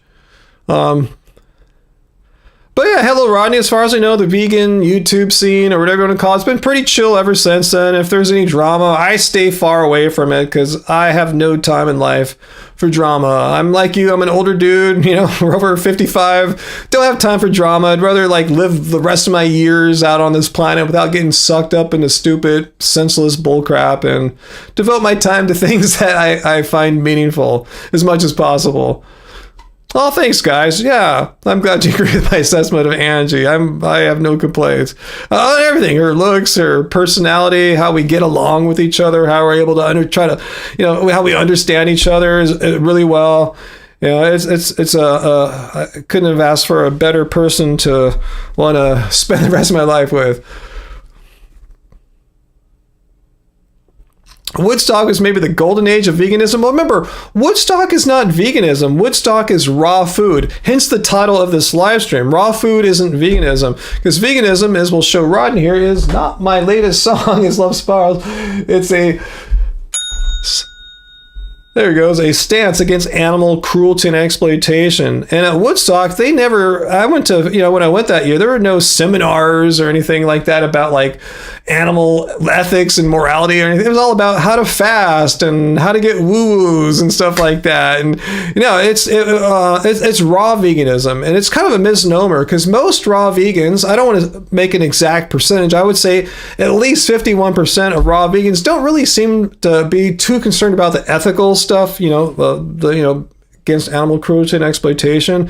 It's more about other stuff like avoiding mucoid plaque or reversing diseases or living forever, just weird personal things. And I'm not saying that's bad, but veganism is not about you. It's about animals. It's about not harming and not exploiting and killing animals for food, clothing, or any other purpose. So yeah, Woodstock isn't a vegan festival. It's a raw food or fruitarian festival. I'm not saying that in a bad way. I'm just trying to be clear, precise about what that really is. It wasn't really a golden age of veganism, but it was kind of a fun, younger, more innocent period in the evolution of YouTubers, of vegan YouTubers, I guess. I guess that would be an accurate statement, Rodney. Jensen Ackles? Who's? I don't know these people. How come I'm so out of the loop here? Hey, Juan, cool. I'm not saying all raw people are unhealthy. I've never made that claim. I see some people are able to do it for decades, and they seem to be fine and healthy. I just pointed out how there's a bad track record as far as, like, for the vast majority of people following raw diets, lasting on not only just a raw diet, but just a vegan diet in general. So I would say if you really want to be vegan for decades or the rest of your life, going raw, it really decreases your chances on that. It's not 100% decrease, but yeah, I'm glad there's people that are doing fine on raw. And I wish them well. I really don't want anyone to get sick on raw diets. I'm not that kind of vindictive person. I'm just trying to help people understand that if you're vegan, meaning that you're against animal cruelty and exploitation, the animals don't give a shit if you're eating beans or mangoes. They don't care. Just don't eat them.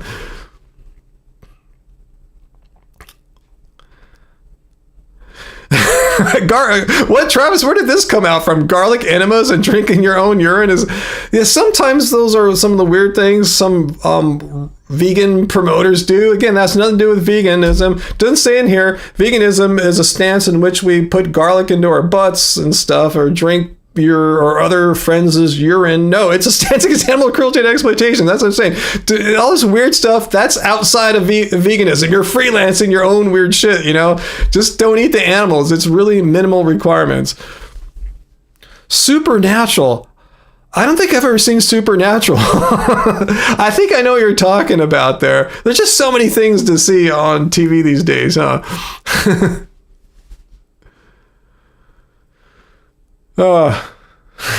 Thanks for the tip.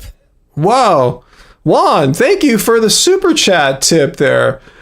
Our 200 ARS, is that Argentina? Perhaps an Argentine currency? Well, thank you so much, though. Let me see if I can figure out what that is. But thanks for the super chat tip, Juan. Much appreciated.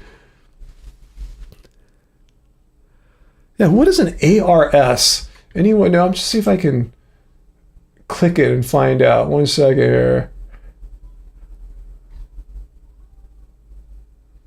Huh. I don't know. If anyone knows, let me know. But thank you, Juan. Much appreciated.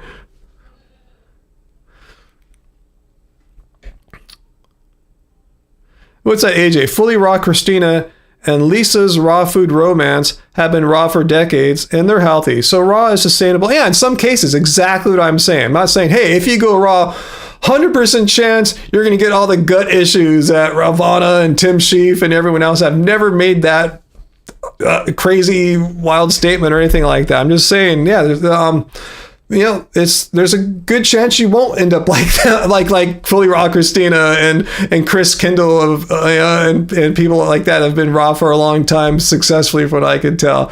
They seem to be the exceptions to the rule, which is the rule is like most people don't do as well as those folks do.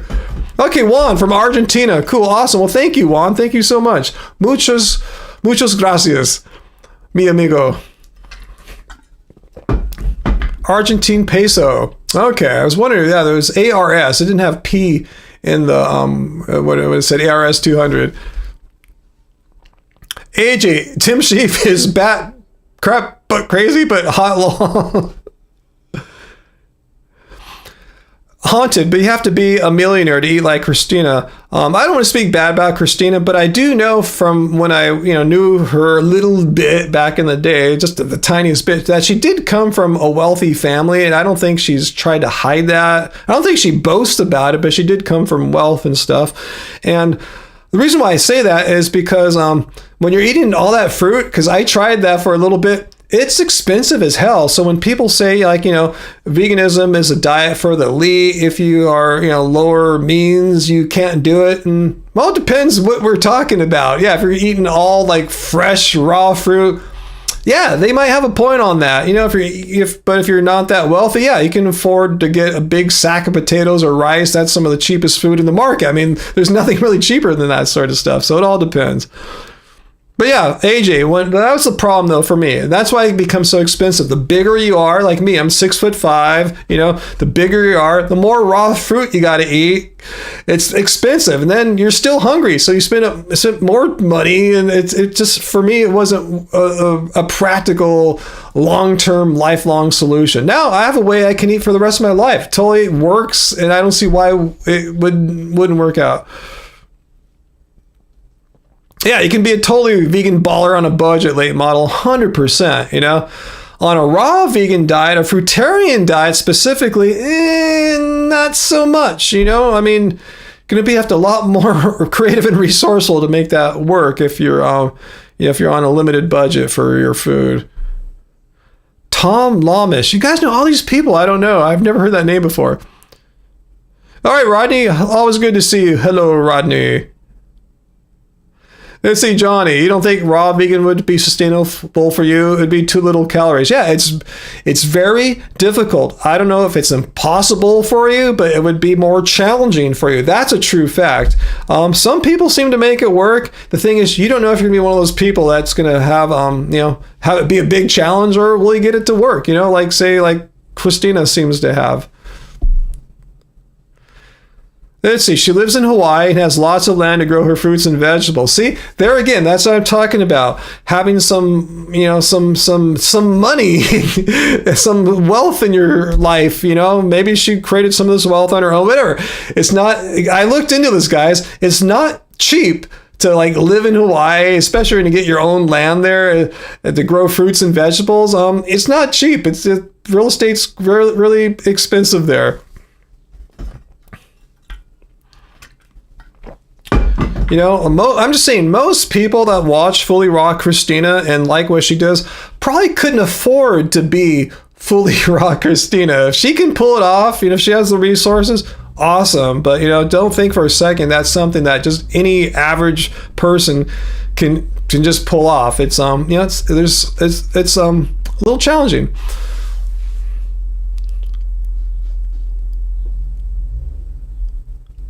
What's that, Allison?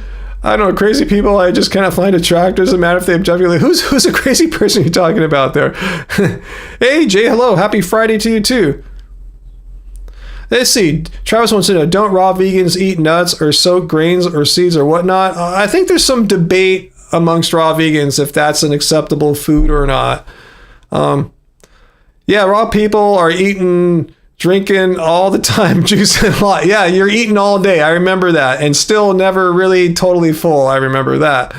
Blood Rose, that's a conversion. $18 is equal to the 200 Argentine pesos. Well, thank you, Juan. So I definitely have some money for, what was I going to say it was going to be for again? I talked about it earlier.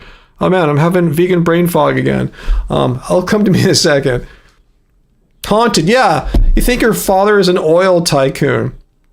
And that's Fully Raw Christina. And speaking of Ravana, I know some people that are closer to her, and she comes from an extremely wealthy family too. It's funny how the both of them, who got really big on YouTube, made a lot of money on YouTube, didn't really need to do it. You know, they didn't need it for a career necessarily, unless their parents were cutting them off at some point. But yeah, they both came from some elite income families. Again, I'm not holding that against them. I'm just pointing out, if you want to live like them, because that's what influencers like them in particular do. I'm not speaking badly. This is what influencers do. They show off this great life that they're supposedly living. You know, and when we were kind of influencers, we did that too. But, you know, you don't show all the bad crap going on usually. You say, look how awesome my life is. And in their cases, it's probably a lifestyle that you just don't have the income to replicate or not even replicate, just to live some similarity of. Oh, he's referring to Tim Sheaf. Okay, yeah. I get it now, Allison.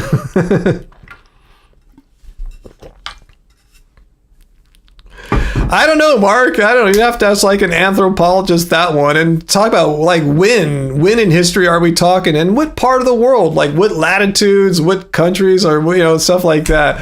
It probably changes from a lot. It's probably a lot of various. There's probably there's not just one way that people ate in our past, depending on all those various variables.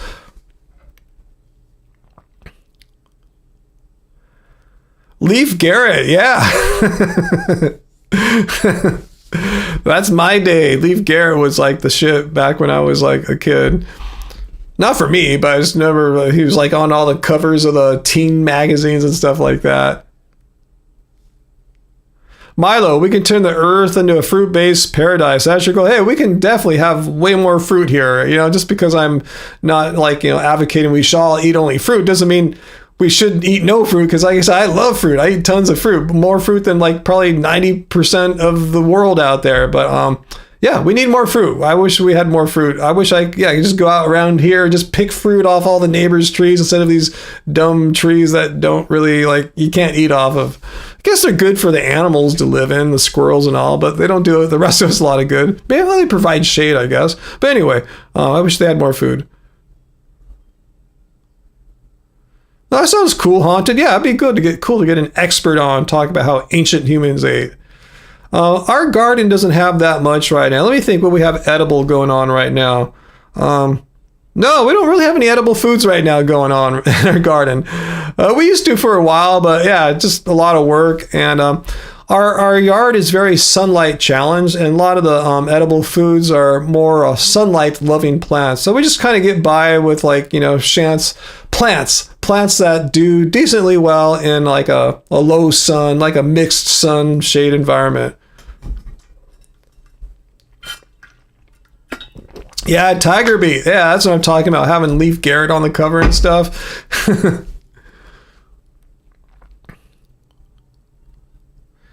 Oh, you lucky people that have a mango season in Florida. California has a short mango season in September. It's a certain California mango. I think they're called Keat mangoes or something like that. They're only here for like 3-4 weeks. You got to get them when they come. That's the only one that they really grow out here. They're delicious as hell, too.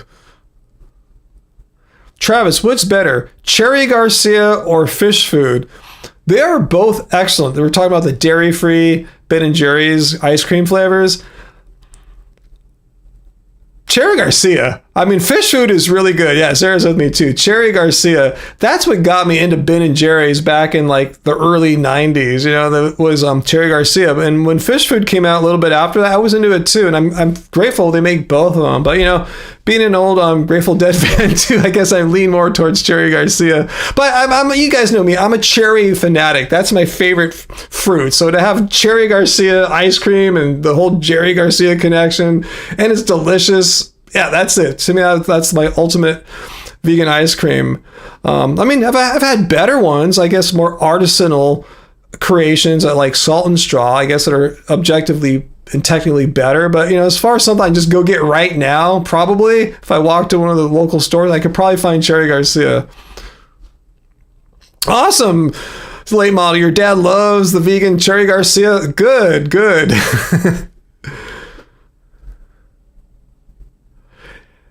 Star Credo, you love fish food but rarely eat it. Yeah, I'm with you. I mean, I rarely eat these flavors. Honestly, I can't even remember the last time I had any Cherry Garcia or fish food. I love them, but I resist buying them because I know they're not great for me, particularly like, people like me who are watching foods that are high in saturated fat, which those ice creams, pretty much most ice creams are. There's some exceptions, but most ice creams are made with some kind of like coconut milk or fat or something like that, high in saturated fat. So I eat them very rarely.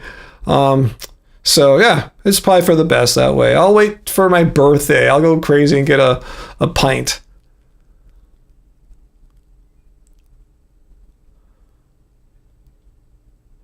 Mark, you never had fish food. Cherry Garcia is the bomb. Well, check it out sometime. I don't think you'll hate it. You might not like it as much as Cherry Garcia. I know what you're saying, though. It's so good. Cherry Garcia, if you're going to go to the store and they have them both, it just makes sense to get the one that you love. I know what you're saying. I have that problem, too. Yeah, vegan gelato there. Is that like a sorbet? Because sorbets are typically quite healthy. They don't have all the fat, the milk and oils and stuff like that. So they're definitely like way healthier. I'll get those a little more often, but it's just not as fun.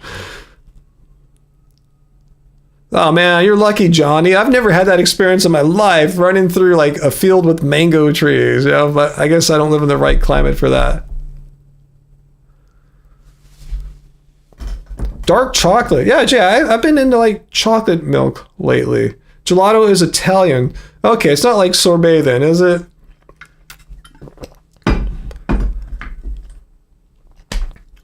Let's see, where did all the haters go? They're all here for one brief moment. Oh, why is Siri acting up? No, Siri, I did not summon you. Just stay chill.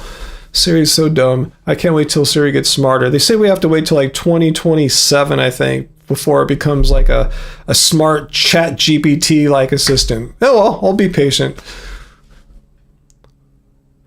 Scooby-Doo. Yeah, I know we consider a ton of potatoes, but yeah, we eat our share of potatoes, that's for sure.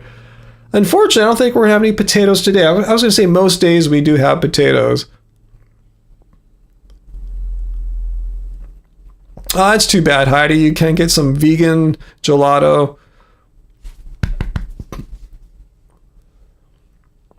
Oh, what'd you have there, Travis? You just tried the chocolate caramel brownie Ben & Jerry's, and there's also crunchy toffee pieces in it, which made it really good. That's what I like about Ben & Jerry's, all those little inclusions. That's what they're called in the biz, I think, that they have in them. It's just fun. It's like every bite is unique, You never know what you're going to get. Eating cherries is like that too, by the way. You ever notice that when you're eating cherries? Like, no two cherries are the same. They're different sizes. They're different sweetnesses. Ever get one like, I just had a perfect cherry. Eat another one. Oh, that one is pretty good.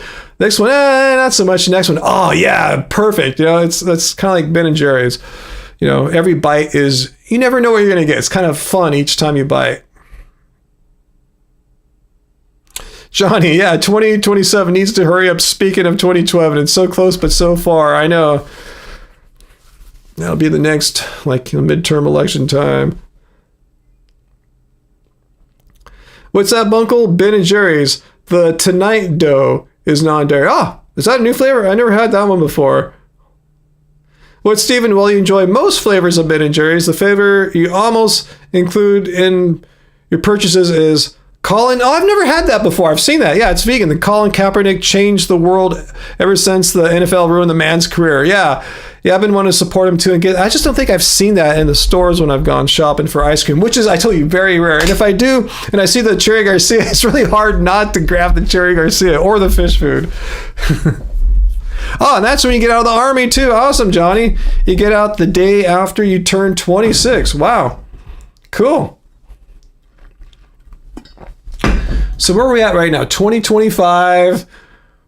So we have a little over half a year, then all of next year. How much longer in 2027 do you have to wait, Johnny? When's your birthday?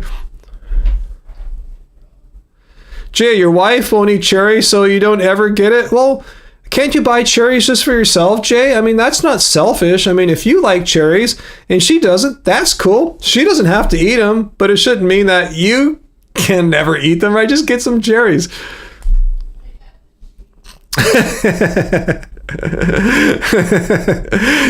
AJ remembers 26, but Sarah doesn't.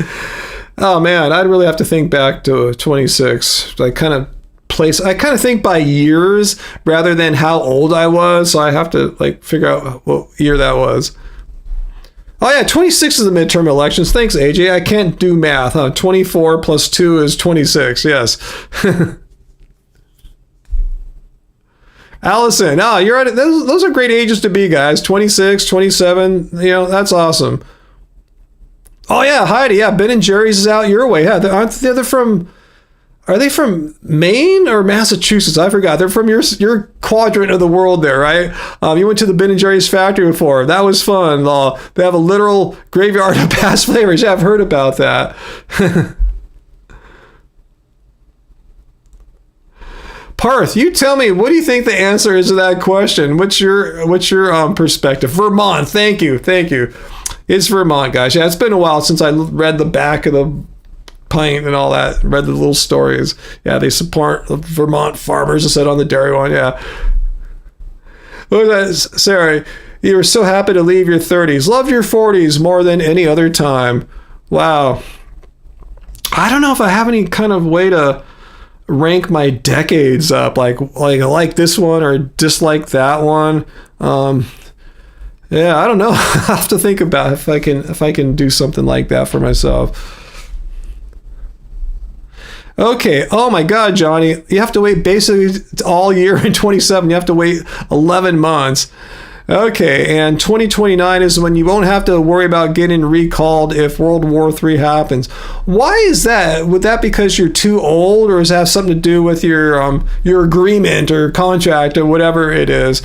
Because I know I'm way too old, right? But yeah, I just wonder if that would be the reason why. Oh, Vermont does sound really nice, Heidi. I'd love to see Vermont sometime.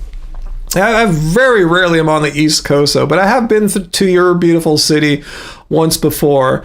We played when I was touring with Love Spirals Downwards in 1995, maybe. We played at a little nightclub across the way in Cambridge. Is that what's right across where all the universities are? At a little club called TT the Bear. It was a really fun show from what I remember. Pete Buttigieg, yeah, I mean, not to get political, but I like how he speaks. I mean, I just fully understand what he's saying. I think he makes his points really well. It doesn't fuck around, beat around the bush. Just very clear, direct speaker. Hopefully other people like that. Or maybe people don't like that anymore. Maybe that's just like, oh, he sounds dumb. He's saying all this weird stuff. No, it's, like in Idiocracy, like, what is that guy saying? I can't understand him. Anyway, yeah, Sarah's like me. We're West Coast people. Yeah, spent very little time on the East Coast. Oh, Bernie. Yeah, I mean, I've been voting or wanting to get Bernie on like the Democratic ticket for the past X amount of elections. Yeah, but the Democratic Party's stupid and didn't want him to be it. They totally screwed up. I think they would have much more success with someone like him who actually appeals to non-billionaires. I think that would rally more people. So anyway, yeah, I think they made a huge error. Now we're all paying the price. The party's really paying the price. Again, I want people to know I'm not affiliated with any political party. I'm registered independent and have been either independent or third party for like 98% of my voting life.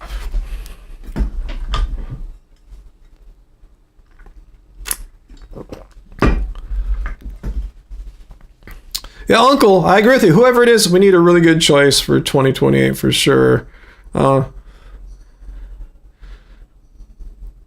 Let's see. Stefan, when you were in the U.S. Army in 66 to 69, wow. One was placed on reserve status to complete a 6-year total obligation. Perhaps that still applies. Okay, that might be what's going on. It's just added on to make it like, okay, you're in the reserve, but yeah, you're not, okay, to make it 6 years total. I get it.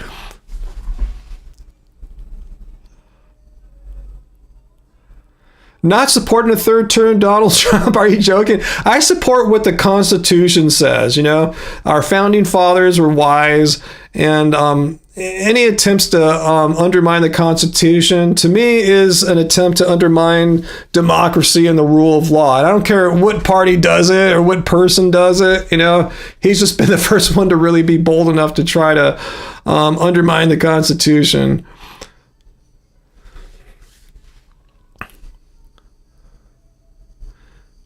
Okay, so Johnny, it's only because of your agreement you signed with the military. If you do less than 8 years, you can get recalled. Okay, I understand now. Thanks for clarifying that, guys. But only the president makes that happen. Let's see. Fulmar, the Dem Super PAC are trying to defame him and AOC by saying working people don't understand the word oligarchy. I think they've been having pretty good turnouts on their oligarchy tour speaking engagements. From what I've heard, no one working class ever says that. Okay, whatevs. Yeah, I don't like how the party, the Democratic Party, just seems to like totally like prominent members in the party, and look what's happened. They've not been able to win that many elections. But I'm with you, AJ. I'm not trying to be political. I'm just being a rational, independent thinking person. And I think anyone who's truly patriotic about this country should respect the Constitution and abide by what's in there. Let's see. It's quite possible. Everyone knows that Gavin Newsom, current governor of California, I think for another year or two, I think he'll term out by then. But yeah, give him time to run for president.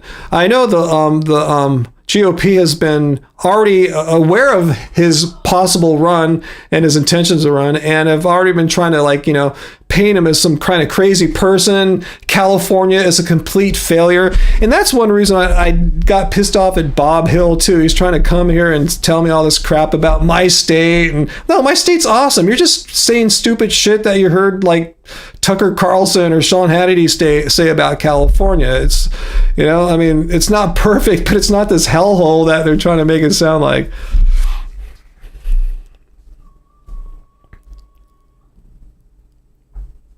Yeah, Gavin, yes, from not too far from where Sarah grew up at.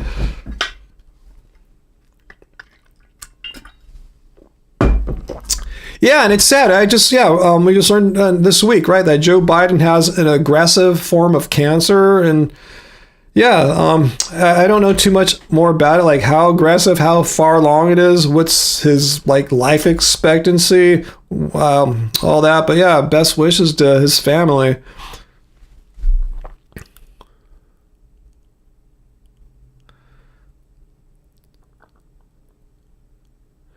Yeah, full more music about how the Democratic Party is discrediting the Democratic voters for being so stupid they'd never heard of the word oligarchy. Yeah, I've heard they've had great turnouts, him and AOC, on their anti-oligarchy tour. And if anything, I've seen people for the first time learn what the word oligarchy means, So I think it's great to raise awareness of what oligarchs are and how what's happened in other parts of the world, like say Russia and oligarchs, we're having the same thing happen here, and how oligarchs can ruin a country, they're if not handled properly. Oh, that's cool, man. Your bestie had Gavin on the radio station often. Cool. That's cool. I'd like to meet Gavin Newsom. Seems like a cool dude to hang out with. He's a Gen Xer like myself. If I'm correct, I think me and Gavin Newsom were born in the same year. I got to double check that, but I kind of have a vague memory that I looked that up once before. But he's an old fossil too, right? Yeah. But anyway. Okay, 80. AJ, but it's in his bones already, and he's older, so that doesn't sound good. And yes, F, cancer for sure. Yeah, cruel disease. Okay, good for 57. Yeah, that's my age. So yeah, I think I'm right. Gavin and me are both, we're 57. I think we're both born in the same year as well. So if that's right, here's a list of great people born in 1967. Me, Gavin Newsom, Kurt Cobain, and Joe Rogan. Just putting that out there. Not saying we're great people, but people you know of. And you only know me because I'm here. I'm not as famous as any of those people. Yeah, Star Creator. Yeah, if people don't know a definition, they can learn it, right? I mean, how hard is it to learn one word, expand your vocabulary by one word? It's not that hard. I taught people vocabulary. I coached people when I was teaching back with the Princeton Review, teaching people how to kick ass on the SAT. I've worked with people on vocabulary. It's not that hard to learn one word in one day. I hope I have a few good years left. Mark, 67 as well. Best year in music. Yeah, awesome. Yeah, it was, I think that's why my soul came from the universe down into this planet in 1967. There's so much good music then. It was the summer of love in San Francisco, and I was born in the summer of love, July 1967. Hey, Johnny. Thanks for the super chat tip there. Some more clarification on what's going on with you. There's something called a stop loss. They will make you stay past your exit date or will recall you within that grace period after you get out. Whoa. How do you avoid that happening? Or you can't. Wow. Huh. Well, I hope once you're out, Johnny, you're out. Hopefully World War III doesn't break out, or President Trump doesn't start some kind of military expansion. We're going to invade Mexico and Canada. I hope none of this weird stuff happens. I hope you're cool and safe.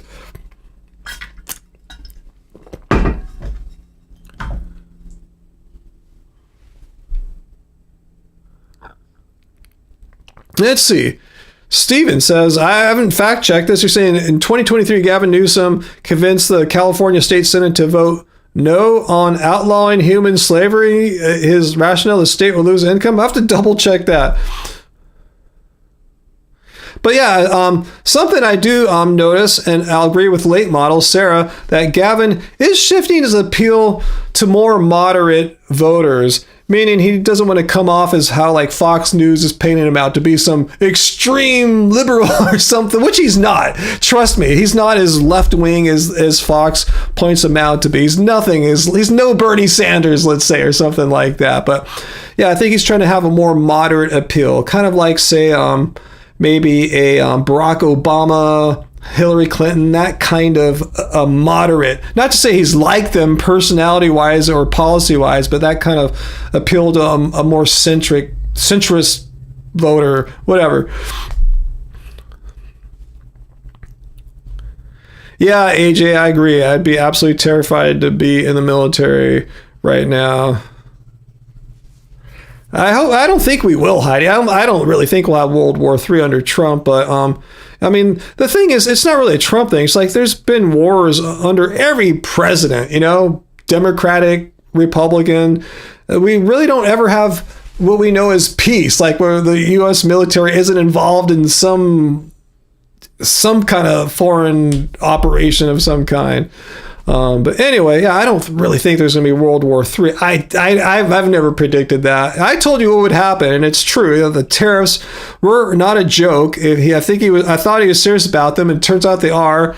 They've been causing chaos in the financial markets, and even today, all he has to do is go on Truth Social and make a post there, and it drops the value of Apple stock by 3%, saying he wants to impose a 25% tariff on Apple, like a company.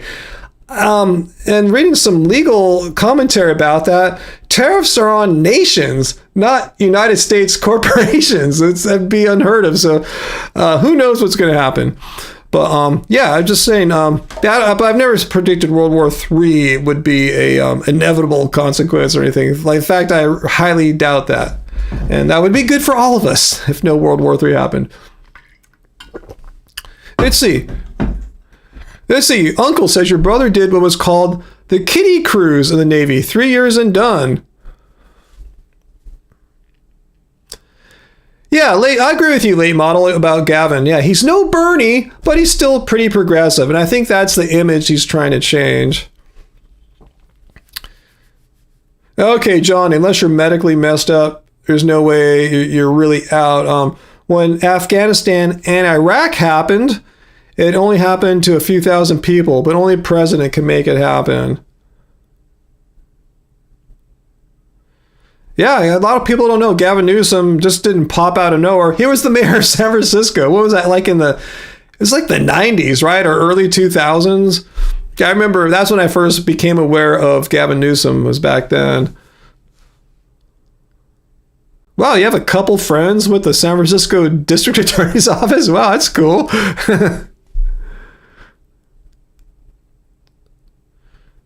Don, Newsom did say men shouldn't be allowed in women's sports. I don't know. I don't know where I stand on all that.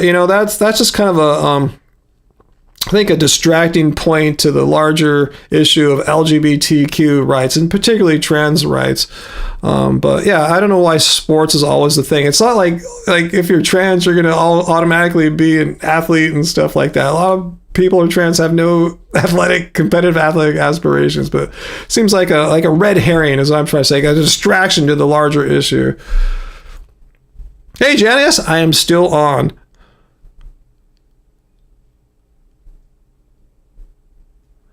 Heidi, I know the intention behind tariffs. I totally understand it. I was reading an analysis though. In the best case scenario, it would take Apple 3 years to set up production in the United States to just have 10% of iPhones produced here. You got that 3 years to be able to produce 10% of the phones, and those 10% of the phones produced in the United States would cost more. It would actually, according to this analyst, and he's a stock analyst, so they're not bullshitting. They're trying to figure out what's going to happen here. They said just be more. It would be better off financially for Apple if there were to be an illegal 25% tariff placed on a company, not a nation, but on a company. They would just be better off swallowing up the tariff. It would just be it would take forever. It would probably take I forgot how long, close to like a decade to have everything they would need to produce 100% of like iPhones in the United States. It's not possible. I know what the incentive is, but still, 3 years to get a 10% production of iPhones in the United States is not. Things just don't happen that quickly. Like if Trump are really serious about having American technology manufacturing here, he should provide the infrastructure himself. Like I've read, a lot of tech companies would like to produce here, but one thing that they're missing out on, two big things, are trained, skilled tech workers, not the kinds of tech workers that we have here right now, ones that code and stuff like that. A different kind, the kinds that work in the factories in China. We don't have that class of work here. Secondly, we don't have the supply chains in place. Those take years to have a city like, say, Shenzhen in China, like their Silicon Valley. That just wasn't created overnight. It took decades of planning by the Chinese government to have a technology hub like that, where you had all the products and the supplies and parts being made, the workers and the factories. Again, there's no movement being made by anyone, the companies or government, to provide something like that.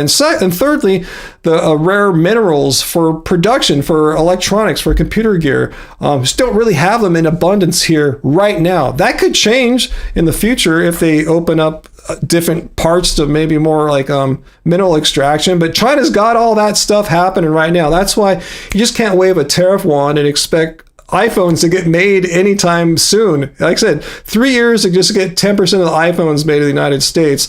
And who knows how long it'll take to get all of them to get made here. And again, it's probably just more economical to pay the tariff fine if that were to ever go through. I don't think it's legal because you can't tariff a company.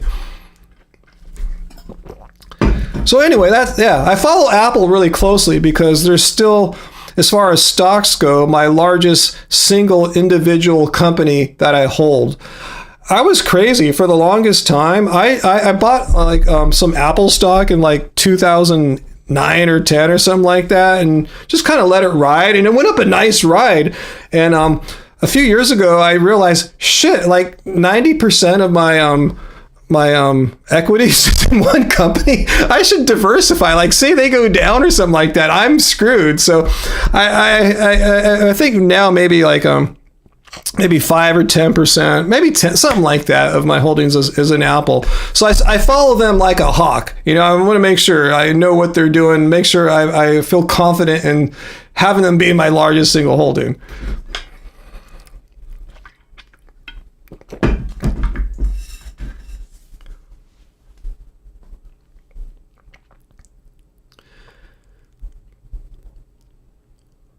Samuel, yeah, bringing jobs back to America will make products that will cost more.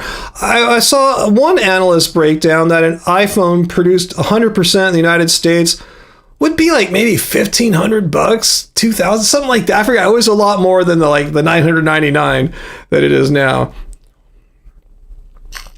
I'm kind of thinking, though, this is my theory. I've heard no analysts talk about this before, but I could see iPhones being produced more economically here, assuming we can get the supply chains and the minerals and all that crap, you know, we can get that. As far as the human labor costs, I really think if they can get more, like, and I'm not advocating for this, I just see the world moving more towards AI and robotics. You know, if they can have more non-human labor and just have robots assembling them here in factories, then they could probably get the price more competitive, or maybe even lower than what they can do it overseas. That might be their long-term plan. I don't know, but just my speculation. And again, I'm not advocating for that or anything like that.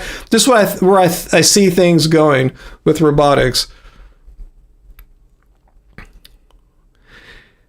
And yeah, soldering. Anyone use a soldering gun and see how tiny the parts are inside iPhones? It's not really for humans to solder. That's why I think robotics are going to be perfect for connecting little tiny points, like, with solder or what have you.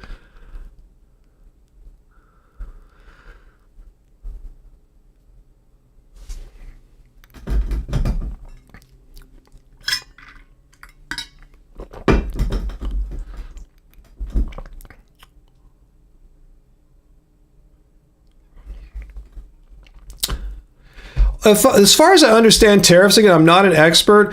I believe where the money actually transacts is really two main parts. When a company imports foreign products, it's the company that's actually importing the products into the United States. That's who pays the tariffs. So the point is, well, since they had to pay all this extra money for these products, which were like way cheaper without the tariffs before, the importing company needs to pass on that cost along to distributors and finally to end consumers. So I think it's a two-part question. Ultimately, yeah, the consumer is going to be paying it, but the people in the middle are paying it too. But the first payment comes from the importing company. Correct me if I'm wrong. I think that's how it works from how I've read it before. The human hand is extremely precise, but maybe I'm just old and not all that dexterous, but I cannot solder all that precisely. I think a robot should be able to solder the tiny points in here way better than I ever could. But yeah, there's really skilled solderers out there. But again, people need to be trained and experienced to be expert solderers on that level. Yeah, I can see why the president wants tariffs. It's to generate more money for the government so they can pay, for this, tax cut, thing. I think that's what the motivation is, at least. That's my hinge. Yeah, kitchery for dinner tonight, Parth. You heard right. Not only Tesla robots are controlled by remote. I heard when they're doing the robo-taxi rollout next month in Austin, Texas, Tesla says, well, yeah, full self-driving, they're going to feature that, obviously, but they know it doesn't work all that well. So they say they're also going to be remote drivers, like people sitting in a cubicle far away from the car that are going to operate it somehow. I go, wow, that sounds scary. Like, there's lag on the internet and stuff. That could be quite dangerous if you're relying on a remote human to operate the robo-taxi when the full self-driving isn't working out. So we'll see how that goes. A lot of the stock community, the analysts are quite skeptical about how that's going to roll out next month. We'll see. I'm not making a prediction. I'm just letting you know that could be a shit show. It could be an amazing thing. We'll see.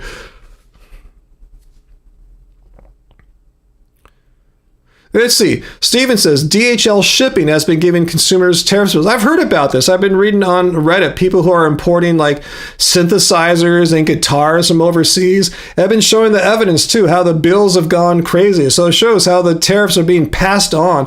DHL might be the importer. Like I said, the importing company pays it, but they're not going to eat it themselves. They're going to pass it on to the person that bought the foreign product.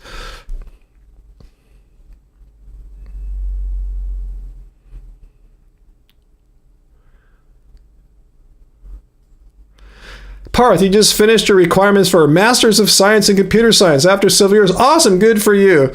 Hopefully your job doesn't get replaced by AI, because I've been reading how a lot of technology jobs, specifically ones who are, not so that's what you would be doing, but like coding jobs, people are having trouble keeping them and finding new ones. So I hope you're going to do well with that.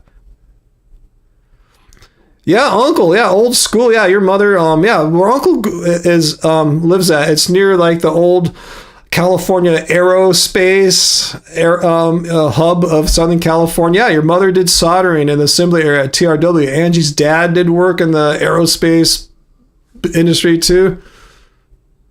Yeah, yeah. If the Tesla, the robo taxis are buffering, yeah, you could take out a bar, you could take out a family, a kid. Who knows? Wow, she had to look into a microscope all day. That's what I'm saying. Soldering, my hand ain't that steady. Even if I had a microscope, I would still not be able to solder on the level of precision that you need to get into an iPhone. When I'm soldering big giant things in the guitars, like putting pickups in, big things. And I still have trouble with that. A friend that used to do soldering said you eventually lose feeling in your fingertips. Whoa. Oh, thank you, Jennifer Marie. Thank you for the $20 super chat tip. Thank you so much. Appreciate it, guys. I love it. Thank you. I need it right now. Trust me. Thank you so much. It helps. Every bit helps out so much. Thank you. One bad thing about soldering too is most solder has lead in it, so you're exposing yourself to lead all day. There is lead-free solder, and from what I understand from people who know more about soldering than I do, it's more challenging to work with. Not to say impossible, but it adds more complexity to the work somehow. But anyway, yeah, thank you, Jeff. Thank you. Thank you, thank you, thank you. Okay, Parth, they're actually not coding. You're in a totally different field, but I thought it would be cool to get your degree in computer science. Awesome.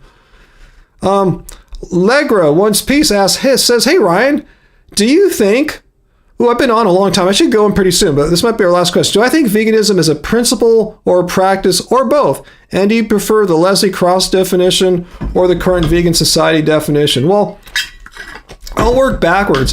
For my purposes, and I'm not saying my preference of definition is like the ultimate, what I say goes, I'm God or anything like that. I'm the cult leader. You have to do what I do. For my purposes, which is responding to anti-vegans in my videos, for me, the vegan society definition works out extremely well. But if for your purposes, another definition works, because not everyone does what I do. I'm responding to misinformation, which often stems from misunderstandings about what veganism is and is not. People think it's a diet. They think it means we're kind to all animals. We're compassionate to every living thing or whatever. It's a health movement or something like that. I always point out this definition is excellent as to clearly stating what veganism is and is not. So that's why I prefer to use that one for my particular way of my activism, whatever you want to call I do here. So that's that. What else did you ask there? Yeah, I'm going to get going in a second, Sarah.